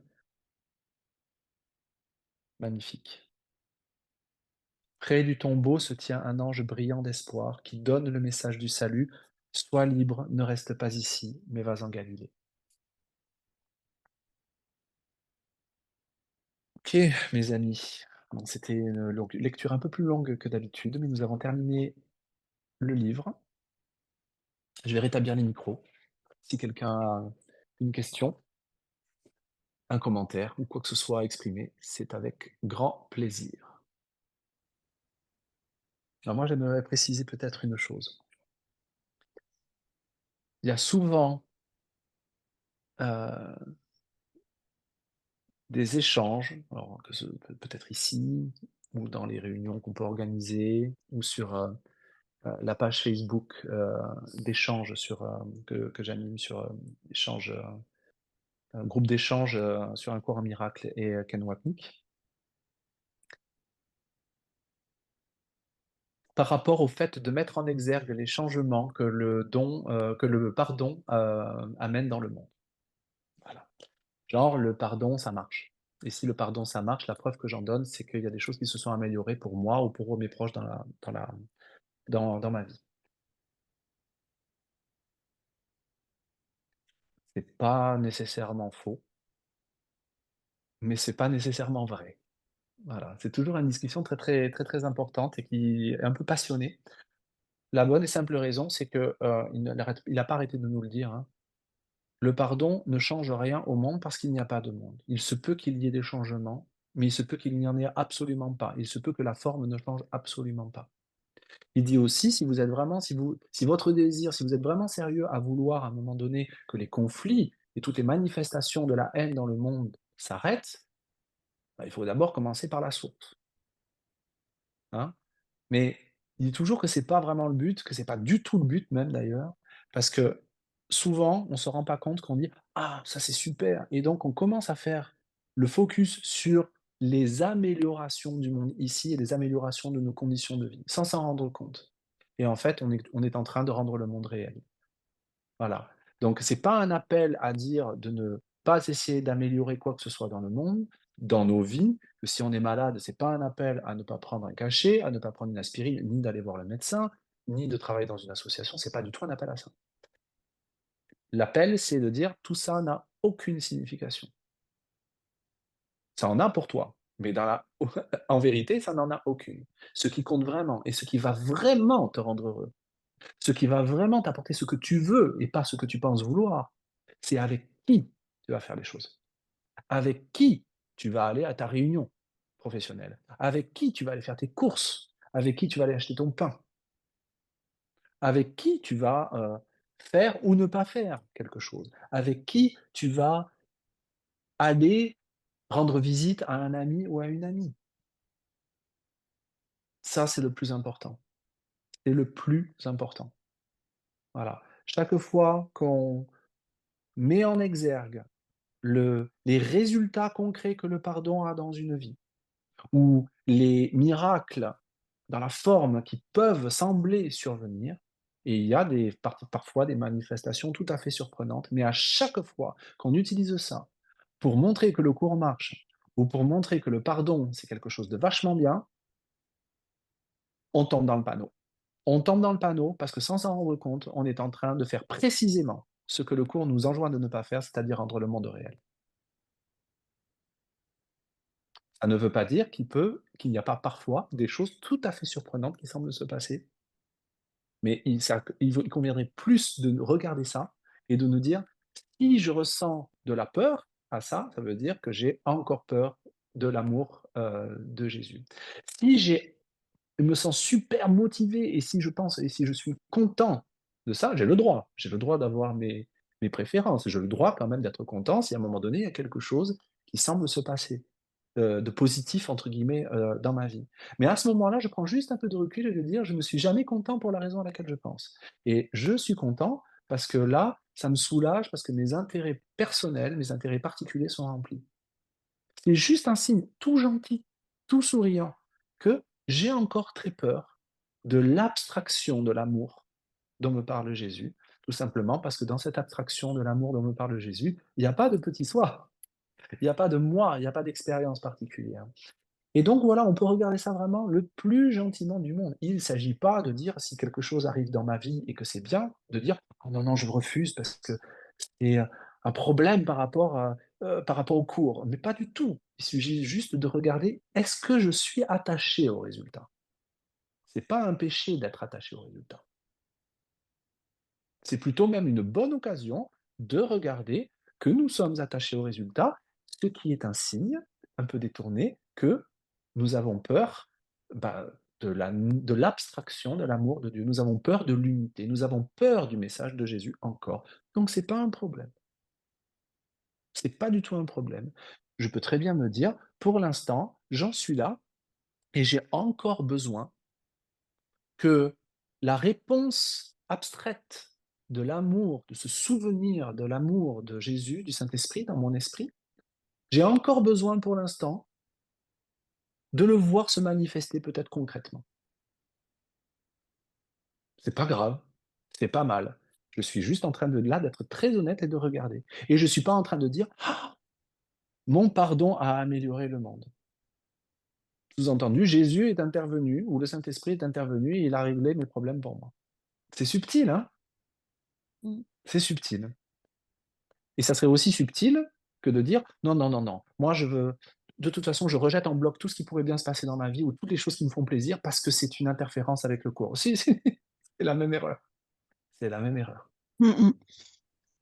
c'est la même erreur, voilà. Je voulais le préciser parce que c'est un sujet qui revient très, très, très, très souvent et il s'agit pas du tout, du tout, du tout de rejeter ce qui se passe. Il s'agit juste de regarder à quel point on est attaché à ce qui semble se passer. Quand Jésus arrête pas de nous dire qu'il ne se passe absolument rien. Voilà. Et on peut regarder ça avec un léger sourire et se dire: «Ah, c'est pas mal quand même. Je suis un peu tordu quand même. Dans mon esprit, je suis un peu tordu. Mais c'est pas grave, on est tous tordus pareil». Voilà.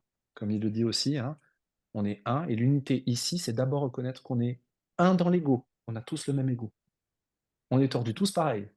On est tous aussi insanes les uns que les autres. Mais quand on touche ça du doigt, tout de suite après, il y a: «Ah, mais on a la même guérison. On est sauvés pareil et on est saints pareil et on est aimés pareil et on est un». Voilà, je voulais le dire. Je voulais rebondir là-dessus parce que c'est vrai que ça a été un problème pendant pas mal de temps où je m'attardais sur les expériences des autres et que je voulais en avoir, moi aussi et c'est vrai que ça m'est complètement, sorti d'esprit en fait. J'ai remarqué qu'effectivement c'était un attachement, dont j'avais pas besoin et donc voilà, j'ai plus je suis plus trop, ouais, ça peut m'arriver encore, mais j'ai plus trop cette envie de vivre ça parce que c'est pas ce qui m'importe maintenant, en fait. C'est vraiment de Mmh. ressentir la paix et voilà ce que je voulais dire. Bah, merci, merci beaucoup. Donc voilà. Je pense que c'est normal au début, peut-être on accorde énormément d'importance à ce qui semble se passer, parce que c'est aussi respecter notre identification à notre petit soi.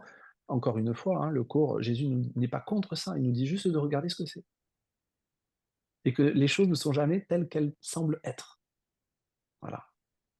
Donc, au bout d'un moment, il y a des choses qui se passent ou qui semblent se passer parfois, ou parfois même souvent, il se passe rien, mais notre perception, c'est-à-dire notre interprétation a changé. La perception au niveau du corps, au niveau un, au niveau de l'ego, c'est effectivement ce que nos yeux voient, ce que nos oreilles entendent, ce que nos corps touchent. Mais ce n'est pas de ça dont parle le cours, dont parle Jésus quand il parle de perception. La perception dans le cours, c'est l'interprétation. Quand il dit ta perception change, c'est pas la vue qui change. C'est l'interprétation qui est donnée à ce que nos organes sensoriels nous ramènent. Bah, c'est bien que tu le dises ça, parce que j'avais pas perçu ça comme ça. J'avais pas perçu. Mais C'est oui, la perception du cours, c'est l'interprétation de la perception de nos organes. d'accord. Voilà. Il y a 2 niveaux au niveau de la perception et c'est pour ça qu'il le dit, le cours semble nous parler au niveau où on est, en tant que corps, en tant que percepteur. Le cours ne s'adresse aux décideurs, complètement en dehors du système de pensée du monde, du système de pensée de l'ego et du corps. Le décideur, il regarde la minuscule et folle idée.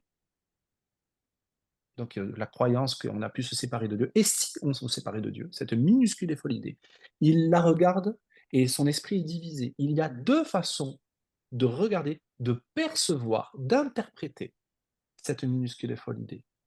La première, celle qu'écoute l'esprit décideur et qui fait qu'on a cette expérience ici en tant que corps, c'est l'ego. Et l'ego regarde cette minuscule et folle idée et dit: «Oh là là, cata, problème, idée très sérieuse. Tu as tué Dieu, tu as fait quelque chose de pas bien du tout. C'est grave. Péché, culpabilité, fuite dans le monde, projection, voile de l'oubli, hop, t'as oublié qu'il y avait un problème, c'est bon, tu peux dormir sur tes 2 oreilles. T'inquiète, quand ça revient, tu auras qu'à la projeter. Et si elle continue à revenir, tu projetteras davantage. T'inquiète, écoute-moi.» Ça, c'est l'ego, c'est-à-dire une interprétation de la minuscule et folle idée, au niveau de l'esprit décideur. L'esprit décideur, il a un esprit divisé. Il y a le Saint-Esprit, qui est le souvenir de Dieu, donc qui est une autre interprétation de la minuscule et folle idée. Le Saint-Esprit regarde la minuscule et folle idée et en tire des conclusions tout à fait différentes. Il dit: «C'est rien, il s'est rien passé. Il s'est rien passé. C'est impossible. C'est une blague de croire que le temps puisse forclore l'éternité. C'est une blague.» Moi, je voudrais poser une question. Bien sûr. Comment on peut dire, par exemple, puisqu'il y a des gens qui sont sous les bombes, là, Mmh. comment on peut leur dire que c'est une blague, ce qu'ils On vivent? leur dit on leur dit pas. Parce que tu vois, On leur c'est dit ça la mmh. problématique. On ne leur dit pas. C'est-à-dire, quand tu vis des choses extrêmement difficiles, Mmh. vraiment très, très difficiles, hein, je te parle pas du patron, non, non, qui atteint ton intégrité d'être. Donc, par Mmh. exemple, voilà, des gens qui sont sous les bombes, là, en ce moment, Mmh. heu, c'est quand même très dur et l'autre chose, c'est pourquoi, si ce monde est si insignifiant, pourquoi y aller avec le Christ ou le Saint-Esprit? Pourquoi ne pas le laisser tomber puisqu'il est insignifiant? Et s'il n'a Ah, pas pourquoi ne d'existence, pas le laisser tomber? Le monde, tu veux dire? oui, c'est-à-dire à Oui. ce moment-là, pourquoi? Tu dis: «Mais avec qui, par exemple, je vais voir, un Mmh ami mh. ou et cetera», Mmh. mais si ça n'a pas de réalité, si c'est insignifiant, pourquoi même y aller? Absolument. Très, très bonne question. Alors déjà, pour la première question, par rapport, aux gens qui souffrent, ça pourrait être des gens effectivement en ce moment, on voit, les gens qui sont sous les bombes ou quelqu'un qui s'est fait violer, ou battu, ou quelqu'un qui est extrêmement malade. On ne leur dit pas ça. Ça serait pas gentil déjà, hein? Bah, c'est Clairement, plus que ça pas serait gentil, ce serait nier ce qu'ils sont en train de vivre. Parce que ça là, serait nier leur tellement expérience, peu, en ça ce serait moment nier leur expérience, ça là. serait manquer peut-être de voir que l'urgence qu'on a à leur dire que c'est faux, c'est peut-être qu'on a peur de regarder peut-être ce que ça nous fait en nous. Donc en Non, fait, non, il je vaut parle pas mieux de ça, vraiment. Non, non, moi voilà, j'entends ce que tu dis, mais mmh c'est pas, j'ai pas peur. J'entends ce que le cours dit, sauf qu'il y a une réalité que des gens vivent ou que toi-même tu peux vivre, qui sont de notions de vie et de mort, hein, on est d'accord? oui, oui, oui, oui, Et absolument. bon, j'entends ce que dit le cours et puis même, je l'ai vécu moi-même, c'est-à-dire qu'en effet, ça peut être insignifiant. Mais il n'empêche que c'est une réalité pour ces gens-là. Mmh. Et Mmh donc mh. voilà, ça c'est ma question. Et ma deuxième, c'est vraiment pourquoi aller dans ce monde s'il est insignifiant et pas réel? Absolument. Donc pour revenir encore à ta première question, le fait, simplement même de dire: «C'est une réalité pour ces gens-là», c'est une projection, hein, de fait qu'on pense que c'est réel et que la douleur est réelle, voilà, en soi. Donc on peut avoir cette impression, entre guillemets, de ne pas ressentir les effets de leur douleur et cetera et on a envie de les aider, mais je pense qu'il vaut mieux, vraiment se poser et se rendre compte, juste méditer sur cette, perception qui est: leur douleur est réelle. Si leur douleur est réelle, la mienne aussi, même si elle ne se manifeste pas de la même façon. Et à ce moment-là, on peut demander à regarder différemment. Quelles que soient les apparences, l'aide viendra toujours du fait de se rappeler qu'ils ont le même ego que nous et qu'ils ont le même Saint-Esprit que nous et le même pouvoir de choisir entre les deux. Ça, c'est l'aide. C'est l'aide qui va d'abord se faire jour un peu intellectuellement en nous, mais qui va devenir un véritable ressenti. Et à un moment donné, des gens qui souffrent comme ça, si on accepte cette guérison, cet amour en nous, c'est-à-dire cette reconnaissance que nous sommes tous pareils, tous unis dans l'ego, tous un dans le Saint-Esprit, tous ayant le même pouvoir de choisir entre les deux, nous ferons automatiquement ce qui est le plus aimant et le plus aidant. Parce que c'est à ce niveau-là que ça se passe. Chaque fois chaque fois qu'on s'assoit et qu'on accepte de regarder ça, donc on accepte déjà de regarder notre ego, nos résistances, qu'on accepte la réponse du Saint-Esprit dans un instant saint, que nous sommes tous pareils, chaque fois qu'on a le petit désir d'y aller, il le dit dans le cours, il y a 1000 esprits derrière 1000 frères qui s'éveillent à cette possibilité aussi. C'est comme ça qu'on aide véritablement. Et c'est très juste ce que tu dis, on ne dit pas à quelqu'un qui souffre: «C'est une illusion». On ne le dit pas. Pourquoi le dirait-on d'ailleurs?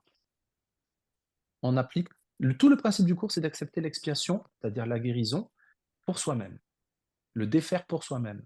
Pas dire aux autres ce qu'ils doivent faire, ni ce qu'ils devraient croire, ni qu'il y a une autre façon de voir les choses. Quand on l'accepte pour soi, comme il le dit, on est plus serein, notre front est plus lisse et nous sourions davantage. Et quand notre front est plus lisse et que nous sourions davantage, partout où on va, quelles que soient les circonstances, que ce soit avec un voisin, une voisine ou sur un champ de bataille concret, nous aidons. C'est le calme et la paix, pas qui vient de nous, mais la paix qu'on a acceptée dans notre esprit. La paix de notre enseignant qui aide. C'est pour ça que c'est absolument important avec qui. Parce que c'est ça qui va se diffuser. C'est plus nous. Nous, on diffuse rien du tout. Ça diffuse. Voilà. Très, très important. On ne dit pas à quelqu'un qui souffre, même si c'est un étudiant du cours. Mais enfin, souviens-toi la leçon. Tu sais bien que tu n'es jamais contrarié pour la raison à Mmh. laquelle tu penses. Et là, à ce moment-là, on a pris le livre, on a fait bim sur la tête. Non, à moins que la personne nous demande concrètement qu'est-ce que tu en penses en regard du cours, etc. Et là, oui, on peut répondre. Ce qui nous semble le plus juste de répondre. Donc ça, C'était pas c'est tout à fait le sens de ma question. Le sens de ma question, c'est que pour des personnes qui vivent ça, c'est une réalité. oui. Or, le cours dit non, c'est une illusion. Mmh. Tu vois, c'est pas une histoire de dire, enfin, ça me semblerait de la cruauté. Ça me Oui. serait de la Oui, tu as cruauté raison, tu as raison. de dire à une personne qui est sous les bombes: «Non, non, te tracasse pas, T'inquiète, c'est ton ego, t'inquiète, voilà, mais ça, c'est cruel. c'est ton corps, tu vas aller au ciel», de toute façon, c'est ce Mmh, qu'ils demandent aussi. mmh, C'est plus, tu vois, au niveau de ça rejoint en fait, quand tu dis: «Le monde est insignifiant» et c'est plus ça. C'est-à-dire, mmh. c'est plus l'idée de: «OK, je vois la paix, alors qu'en fait, malgré tout, je vois la guerre». Ou non, c'est pas que je la vois, c'est que je la vis à ce moment-là. Mmh mh. C'est Mmh. plus ce hiatus plutôt que de se positionner en tant que mais attends, ce serait monstrueux, enfin, on serait des monstres. On est d'accord. Tu vois? Ah ben non, ça me semble, voilà, c'était pas sur ce registre-là, c'était plus sur le registre du monde insignifiant, Mmh alors mh. que tu vis une réalité, heu, Ton quotidien, qui est concret. ben, non, non, non, pas le quotidien concret, tu vis une réalité quand tu es sous les bombes. Mmh Voilà, mh. tu vois? Je te parle pas du Mmh. patron, du voisin, ça, Ah mais voilà. tu sais, un problème de voisinage parce qu'il faut là aussi juste, on fait une hiérarchie d'illusions, mais je t'assure qu'un harcèlement de voisinage et cetera, c'est comme si tu étais sous les bombes, hein, tu vois? Enfin, je l'ai vécu, c'est pas tout à fait quand même les choses. Mais tu peux être atteinte dans Mmh. ton intégrité. Voilà, quand je parle quand il y a quelque Mmh. chose où tu es atteint dans ton intégrité, dans ton être profond, voilà, et qu'on te dit: «C'est un monde insignifiant». Quand C'est tu ça veux que dire, quand on le lit dans le cours, par exemple, quand on le lit dans le cours, c'est un moment insignifiant. C'est pas une, comment dire? C'est pas un encouragement à nier notre expérience, c'est plutôt un encouragement à, grandir dans le désir de regarder autrement, de voir autrement. C'est-à-dire que, comment dire? Tu es sous les bombes. Tu vas agir à un certain niveau tout à fait concrètement, hein, pour te protéger, pour protéger, toi et tes proches. D'accord? Ça pourrait être dans n'importe quel conflit. Mais à un autre niveau, tu te rappelles de la leçon 5, je crois? Si tu es étudiant du cours, hein, je ne suis jamais contrarié pour la raison à laquelle je pense et je pourrais voir la paix au lieu de cela. C'est pas un appel à nier notre expérience du tout. C'est un appel à ce que cette expérience devienne une école pour nous enseigner les leçons du Saint-Esprit, de Jésus du pardon. Et dans ce cas-là, la signification, le monde, notre monde particulier, devient tout à fait signifiant. Non pas parce qu'il est signifiant en tant que tel, mais parce que il est regardé avec l'enseignement, avec l'enseignant de la signification, de la véritable signification. Donc il devient signifiant à cause du l'enseignant avec lequel on le regarde. C'est-à-dire qu'il a un but maintenant. Et c'est le but qui donne sa signification. Si on ne regarde pas avec l'enseignant de la signification, c'est-à-dire que si on est vraiment au niveau de l'ego et du corps, il n'a absolument aucune signification. La seule signification du monde, c'est de le regarder avec l'enseignant pour apprendre les leçons de pardon. Voilà. d'accord, donc c'est pas nier la réalité de ce qu'on vit, Surtout c'est, pas. quelque part ce dont tu parlais, c'est-à-dire l'interprétation de ce qu'on est en train de vivre Mmh. qui doit basculer de l'ego au Saint-Esprit. Absolument, En fait, c'est presque plus la signification de ce qu'on vit qui doit absolument, être regardée avec 2 yeux différents et non pas nier la réalité. absolument. Ah Tout à d'accord, fait. OK, c'est ça que Tu j'arrivais pas à l'as, comprendre. tu l'as. Il Attends, le dit dans le cours d'ailleurs, de nier nos expériences, je ne sais plus comment il le dit exactement, mais de nier nos expériences ici serait un déni particulièrement indigne. bah oui, c'est Indigne, ça ne ça. veut pas dire que c'est mal, ça veut juste dire que grosso modo, en gros, si tu fais ça alors que c'est toi-même qui as Ça a rien choisi à voir. au niveau du décideur, que tu as choisi, ton scénario, bah, à ce moment-là, ça veut dire que grosso modo, tu me mets au chômage. C'est ce qu'il nous dit Jésus: «Moi, j'ai besoin de tout ce que tu as fait pour t'enseigner d'autres leçons». On va le regarder différemment. OK. C'est tu regardes la leçon, tu es en train de vivre une leçon et on te demande de changer ton regard sur la leçon que tu es en train de vivre Absolument. C'est-à-dire et que ce qui semble se passer avec l'enseignant de l'ego, c'est complètement futile et désespérant parce qu'en fait, il y a aucun sens, il y a aucune signification. Voilà. Alors bien sûr, ultimement, au niveau ontologique, le monde entier est une illusion, mais pas pour nous. oui, c'est ça. Voilà. Donc et Jésus respecte tout à fait ça. Donc maintenant, il respecte ce qu'on a fait, il va regarder salut Bernadette, il va regarder ce qu'on a fait. Mais il va l'utiliser maintenant pour nous enseigner ces leçons de pardon. Et ça, c'est le sens, c'est la signification. On ne nie pas. Vraiment merci pour, Ah préciser bah non, ça, merci à toi parce que je parce suis que pas plongée là-dedans. c'est essentiel de ne pas tomber dans, avec les lunettes roses et de dire: «Ah tout ça n'est qu'une illusion, ça c'est mais ça n'existe pas». Donc évidemment, au niveau ontologique, au niveau 1, on va dire: «Bon bah, aller prendre un verre au restaurant ou aller avec des amis ou faire ci ou faire ça», rien n'a de sens. Mais ce sont nos relations particulières dont Jésus dit: «J'ai besoin maintenant de toutes tes relations, tout ce que tu as fait. Tes relations particulières maintenant, elles sont bénies à cause du but qu'elles servent si tu me les donnes». Voilà, Merci beaucoup. Oui, oui, j'ai avec compris. plaisir. Non, mais vraiment, vraiment merci beaucoup d'avoir abordé le sujet comme ça, c'est essentiel, Bah, essentiel. ouais, ouais, merci. Mais là, c'est vraiment très clair. Merci beaucoup. Super. Ah bah, je suis content alors.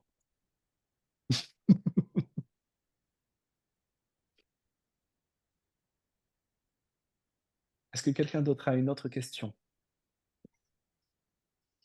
Moi, c'est le passage de la marionnette et du marionnettiste. C'est raide, là. C'est raide. Ah ouais, ah oui, oui, oui. Là, il nous réduit Mmh. vraiment. Nous Je sommes pense qu'on. nous sommes Ouais, le marionnettiste, hein. ouais, je sais bien. Mais Le nous ne sommes décideur, pas quoi, le l'esprit. voilà. Nous ne sommes pas le marionnettiste particulièrement. C'est ça, en fait. C'est souvent on fait Mm, un raccourci en disant: «Bah, je suis le marionnettiste». Qui est le «je» dont on c'est parle? ça. Parce que le marionnettiste, c'est c'est le rêveur du monde. Mm. Quand tu dors la nuit, quand tu fais un rêve ou un cauchemar d'ailleurs, toutes les figures de ton rêve, le moindre brin d'herbe, parce que c'est pas forcément Homo sapiens ça d'ailleurs, hein, le moindre brin d'herbe, le moindre grain de sable, la moindre particule, le moindre élément de ton rêve, c'est la marionnette de ton esprit qui est le marionnettiste. Y compris quand tu t'identifies à une particule particulière Mm. dans ton rêve. À un corps, à ma vie, à mon Tu jeu. rêves que rêves que tu es toi ou que tu es un papillon, un dauphin ou quelqu'un d'autre, enfin peu importe.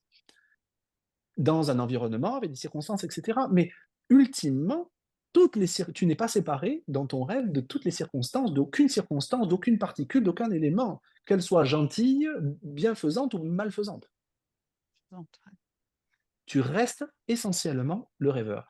C'est ce qu'il essaie de nous dire, c'est que c'est ça. Le marionnettiste, c'est ça. Donc, c'est pas il nous rabaisse, il diminue l'importance de notre identification et de notre Non. insistance absolue de dire que la marionnette est autonome. Mais c'est pas pour nous rabaisser, c'est pour nous élever. Oui, oui, c'est pour vraiment nous mettre le nez sur le truc, quoi. Mais Euh, effectivement, quand on croit lire ce cours avec nos yeux, quand on croit penser, comme il dit dans le cours, les pensées que tu penses penser, quand on croit penser avec notre tête, quand on croit penser faire un choix qui signifie quelque chose ici, on est en train de dire que la marionnette est autonome. Alors, comme on disait tout à l'heure, on vit notre expérience, on l'accueille, on la respecte, on ne la nie pas, mm, mais simplement, de temps en temps, quand ça nous vient, on peut se dire: «Ah d'accord, je me sens vraiment en colère», par exemple, je me sens très en colère. C'est comme ça que je me sens. Il n'y a pas à débattre là-dessus, mais les choses ne sont jamais exactement telles qu'elles sont. Je ne suis pas en colère pour la raison à laquelle je pense. Je ne suis pas en colère pour une raison particulière.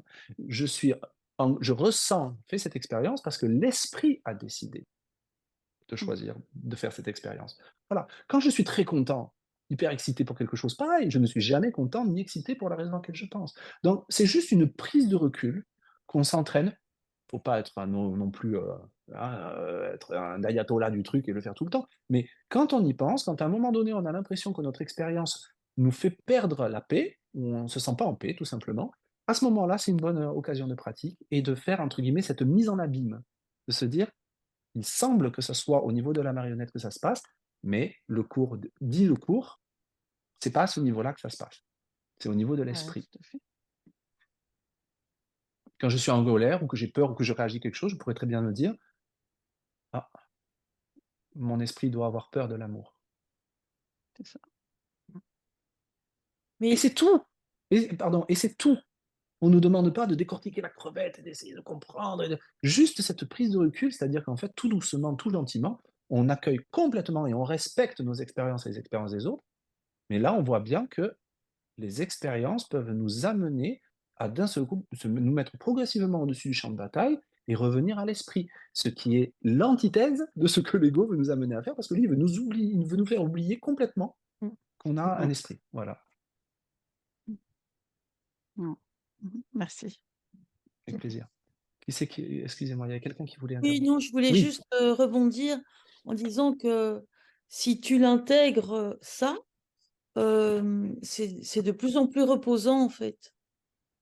La désidentification, même si c'est très dur à accepter au départ, c'est quelque chose qui est, bah, qui te tranquillise au bout d'un moment parce que c'est pas comme si tu étais pas responsable, mais c'est quand même un peu ça.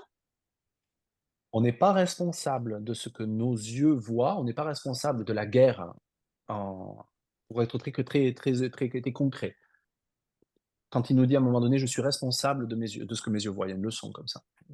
Il ne veut pas dire qu'on est responsable, des, Palestiniens et des Israéliens, par exemple, qui se font la guerre, ou des Russes et des Ukrainiens, et de toutes les joyeusetés qui se passent dans le monde, hein, aujourd'hui, et qui se sont toujours passées d'ailleurs. Oui. Heu, il nous dit: «Tu es responsable du choix de l'enseignant avec lequel tu vas interpréter tout ça, avec lequel tu vas regarder tout ça». Ça, c'est notre grande responsabilité. Voilà. Donc c'est à nous de voir, en fait, si quand on se sent tranquille par rapport à quelque chose, c'est super. Est-ce qu'on est dans le déni? Ou est-ce qu'on est allé voir ce que ça nous faisait, véritablement? Est-ce qu'on est vraiment dans une paix qui inclut absolument tout le monde, à Mmh. ce moment-là? C'est-à-dire qui inclut aussi bien Poutine, que Zelensky, que Emmanuel Macron, que mon voisin, que ma belle-mère, que mon beau-père, que le chat, le chien, que le mauvais temps, que le beau temps, c'est vraiment tout le monde est le bienvenu à la table de la paix. Voilà, c'est ça qu'on doit se poser comme question. Même si tu es envahi de souris ou de punaises ou Absolument, même si tu es envahi de souris ou de mais punaises, ouais, j'ai eu ce qui des ne expériences comme ça, hein. ce L'année qui ne dernière, veut pas j'étais dire envahie de souris et j'ai ouais. véritablement appliqué le cours miracle par rapport à ça, quoi. Ah bah, beh, c'est une il y a pas de f il y a pas de mauvaises applications, c'est Ouais. parfait, c'est parfait.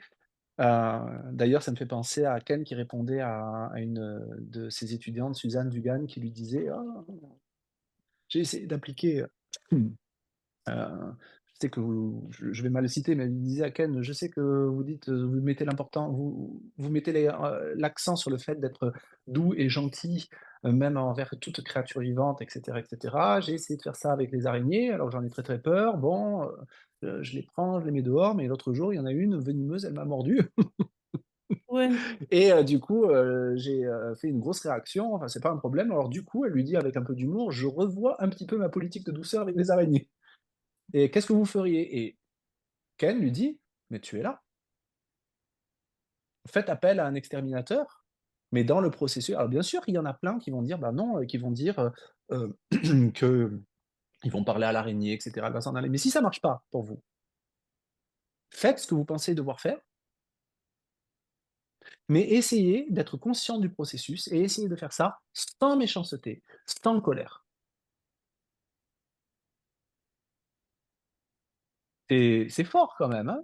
C'est parce que ça va presque à l'encontre, à l'inverse de ce qu'on pourrait penser d'un enseignement spirituel. Donc il dit pas changez votre comportement, il dit pas soyez différent de ce que vous êtes censé être, il dit regardez ce que vous êtes en train de faire, ne vous sentez pas coupable de ça et essayez de suivre le processus qui vous semble le meilleur pour vous, sans colère, sans malice, sans attaque. Oui, je crois qu'il parle de neutralité bienveillante, c'est ça? Oui, À un oui, moment donné, mais neutralité bienveillante, ouais. qui peut se manifester dans le cas de Suzanne par le fait, de tuer l'araignée, qui Mmh. risquerait de la blesser ou voilà. Comme on peut dire à un moment donné, j'ai posté une question, sur la page Facebook aujourd'hui sur, peut-on être dans l'esprit juste et faire la guerre? C'est intéressant. Mmh. Bah, là, tu fais référence à la Bhagavad Gita, directement, où Je peux Arjuna a tué ses cousins, enfin, où est allé en guerre contre ses cousins, mais dans un esprit juste. c'est pas la voilà, c'est pas la politique de faire la guerre, hein, c'est pas l'apologie de faire la guerre, mais comme il le dit, il y a aucune, circonstance, aucune, illusion ou aucune situation qui ne peut pas être utilisée par le Saint-Esprit pour nous enseigner ces leçons de pardon. Voilà ce que ça veut dire. Toutes choses sont égales par ailleurs. Une illusion est une C'est illusion. clair. Une illusion de guerre est à la même chose qu'une illusion d'armistice ou une illusion de paix ici. C'est la même chose. Et évidemment, on nous dit ça c'est un peu le top niveau, hein. Chemin faisant, nous, ce qu'on nous demande de faire, c'est de remarquer notre résistance et notre tension entre ce que nous pensons, ce dont nous faisons l'expérience, ce que nous croyons ici, et cette vérité. Voilà, hein. On ne nous demande pas c'est pas la méthode Coué, de nous dire: «Ah non, non, Mmh. non, non, tout est pareil, tout est une illusion». C'est pas ça. On nous dit: «Jésus me dit que c'est une illusion et moi, j'en fais une autre expérience. Donc du coup, j'ai besoin qu'il m'enseigne, parce que moi, je sais pas». Mmh. Mmh. Mmh.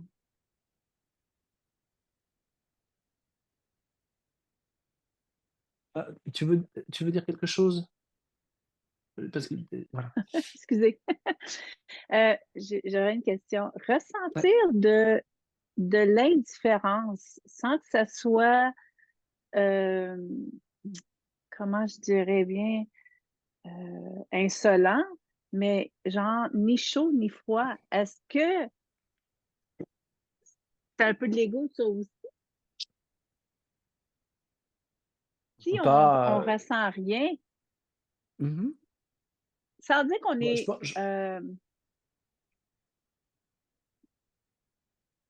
je pense qu'il faut être quand même assez pratique, c'est-à-dire que, c'est pas, s'il se passe quelque chose, qu'on allume la télé, qu'on regarde quelque chose, un conflit, qu'on ressent rien, et ben, voilà, c'est comme ça. Et puis peut-être que demain, mmh on va aller à la boulangerie et on va vouloir acheter du pain, ils auront plus de baguettes et puis là, on va se mettre en colère. Bon, ben, on va travailler avec ça. Faut être pratique. Donc, si on ressent rien, on ressent rien. Voilà. Après, on peut toujours s'interroger, savoir s'il y a une dé i c'est tout à fait possible, si cet sentiment d'indifférence, comme tu dis, n'est pas mh, un sentiment de paix profonde, de Mmh. sollicitude, qui inclut tout le monde, il y a fort à parier, oui, on peut penser que peut-être il y a effectivement quelque chose qu'on nie parce qu'on a encore trop peur. Mais on peut s'arrêter là, mmh, hein. C'est pas une injonction à ressentir, d'accord? ouais, On travaille avec d'accord. nos expériences. Mmh On OK, travaille avec nos merci. expériences, voilà.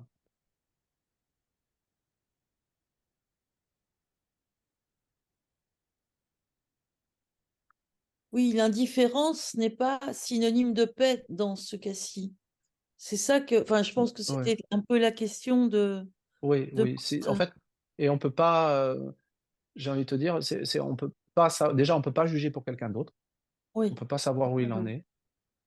Heu et puis c'est entre nous et le Saint-Esprit. C'est encore une fois, c'est une question de véritable honnêteté et puis de dire: «Tiens, c'est bizarre. On peut le dire aussi. Moi, je suis très, heu, pour, s'adresser au Saint-Esprit ou à Jésus de façon très concrète. Donc si je me retrouve, par exemple, devant les infos et que je me rends compte que ça me fait ni chaud ni froid, je peux très bien dire: «Tiens, OK, Jésus, on peut regarder ça ensemble, s'il te plaît?» Voilà, c'est tout. C'est juste l'invitation dont il a besoin, hein? Mais on peut regarder notre sentiment d'indifférence sans se juger, sans se blâmer, en étant en paix avec ça. mh. Ouais, Mmh. j'ai compris. Hein, C'est bien, merci. voilà. C'est bien. Comme d'ailleurs, à l'inverse, d'être hyper réactif parce qu'aujourd'hui, c'est mis, dans le top de la liste de la définition de soi en disant: «Je suis hypersensible, moi la moindre chose m'affecte» ou quoi que ce soit. Bon, mais c'est très bien, oui. Heu, c'est pas plus sain de ne pas réagir que de réagir à toutes les news à la télé, hein. Il y a rien de plus sain, de moins sain, en fait. C'est toujours une occasion de regarder comment on fonctionne, comment notre ego se manifeste et de regarder ça avec Jésus ou le Saint-Esprit, ce qui signifie regarder ça avec l'enseignant dans notre esprit du non-jugement et de la non-culpabilité. Regarder ça sans se juger, sans se blâmer. Voilà,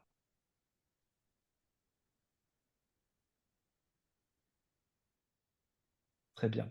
Eh bien, écoutez, je vous remercie beaucoup, beaucoup Merci. à vous, chers participants, pour cette session de ce soir et les excellents retours. En général, les retours et les questions sont toujours excellents, ça aide énormément. Là, je trouve que ça finit vraiment en beauté. On a abordé des sujets vraiment, très importants, je trouve. Je suis ravi qu'on ait pu, lire ce livre tous ensemble. Merci aussi à tous ceux qui nous regardent en replay. Merci pour tous vos commentaires bienveillants, pour tous vos encouragements, pour tous vos pouces en l'air, pour, je le redis à chaque fois, merci à ceux aussi qui régulièrement font une contribution par PayPal, c'est vraiment adorable. Voilà, merci beaucoup. Ça me permet aussi d'apprendre énormément, donc je suis ravi de lire ça avec vous et voilà. Donc là, il y aura une séance, donc la semaine prochaine. Alors, qui était initialement, prévue, le dimanche aussi. Bon, pour l'instant, elle est restée le dimanche matin, hein. Excusez-moi mes amis du Québec. Peut-être, on verra en fonction, du ressenti, peut-être que je la redécalerai aussi. Mais je pense que les prochaines lectures d'ouvrages, je les ferai comme ça en milieu de semaine, peut-être le mercredi soir à la même heure, Oh heu, oui. pour permettre, voilà, puis ça c'est une autre énergie, je trouve. Voilà, c'est assez sympa. Voilà, donc merci pour tout, merci beaucoup. La prochaine séance, Merci Merci ce à à vous. sera toi. il y aura Merci rien Merci à à lire. beaucoup. toi. On n'ira Merci. pas à la prochaine séance et ça sera vraiment une séance ouverte, peut-être un peu plus courte que d'habitude, mais une séance ouverte d'échanges et de questions-réponses après avoir bien digéré, De la futilité au bonheur et Sisyphe en chacun de Kenneth Wapnick. Voilà. Merci à tous. Très bonne soirée. Merci. Merci, À vous bonne aussi. soirée. À Bonne bientôt. soirée. Au revoir. Salut.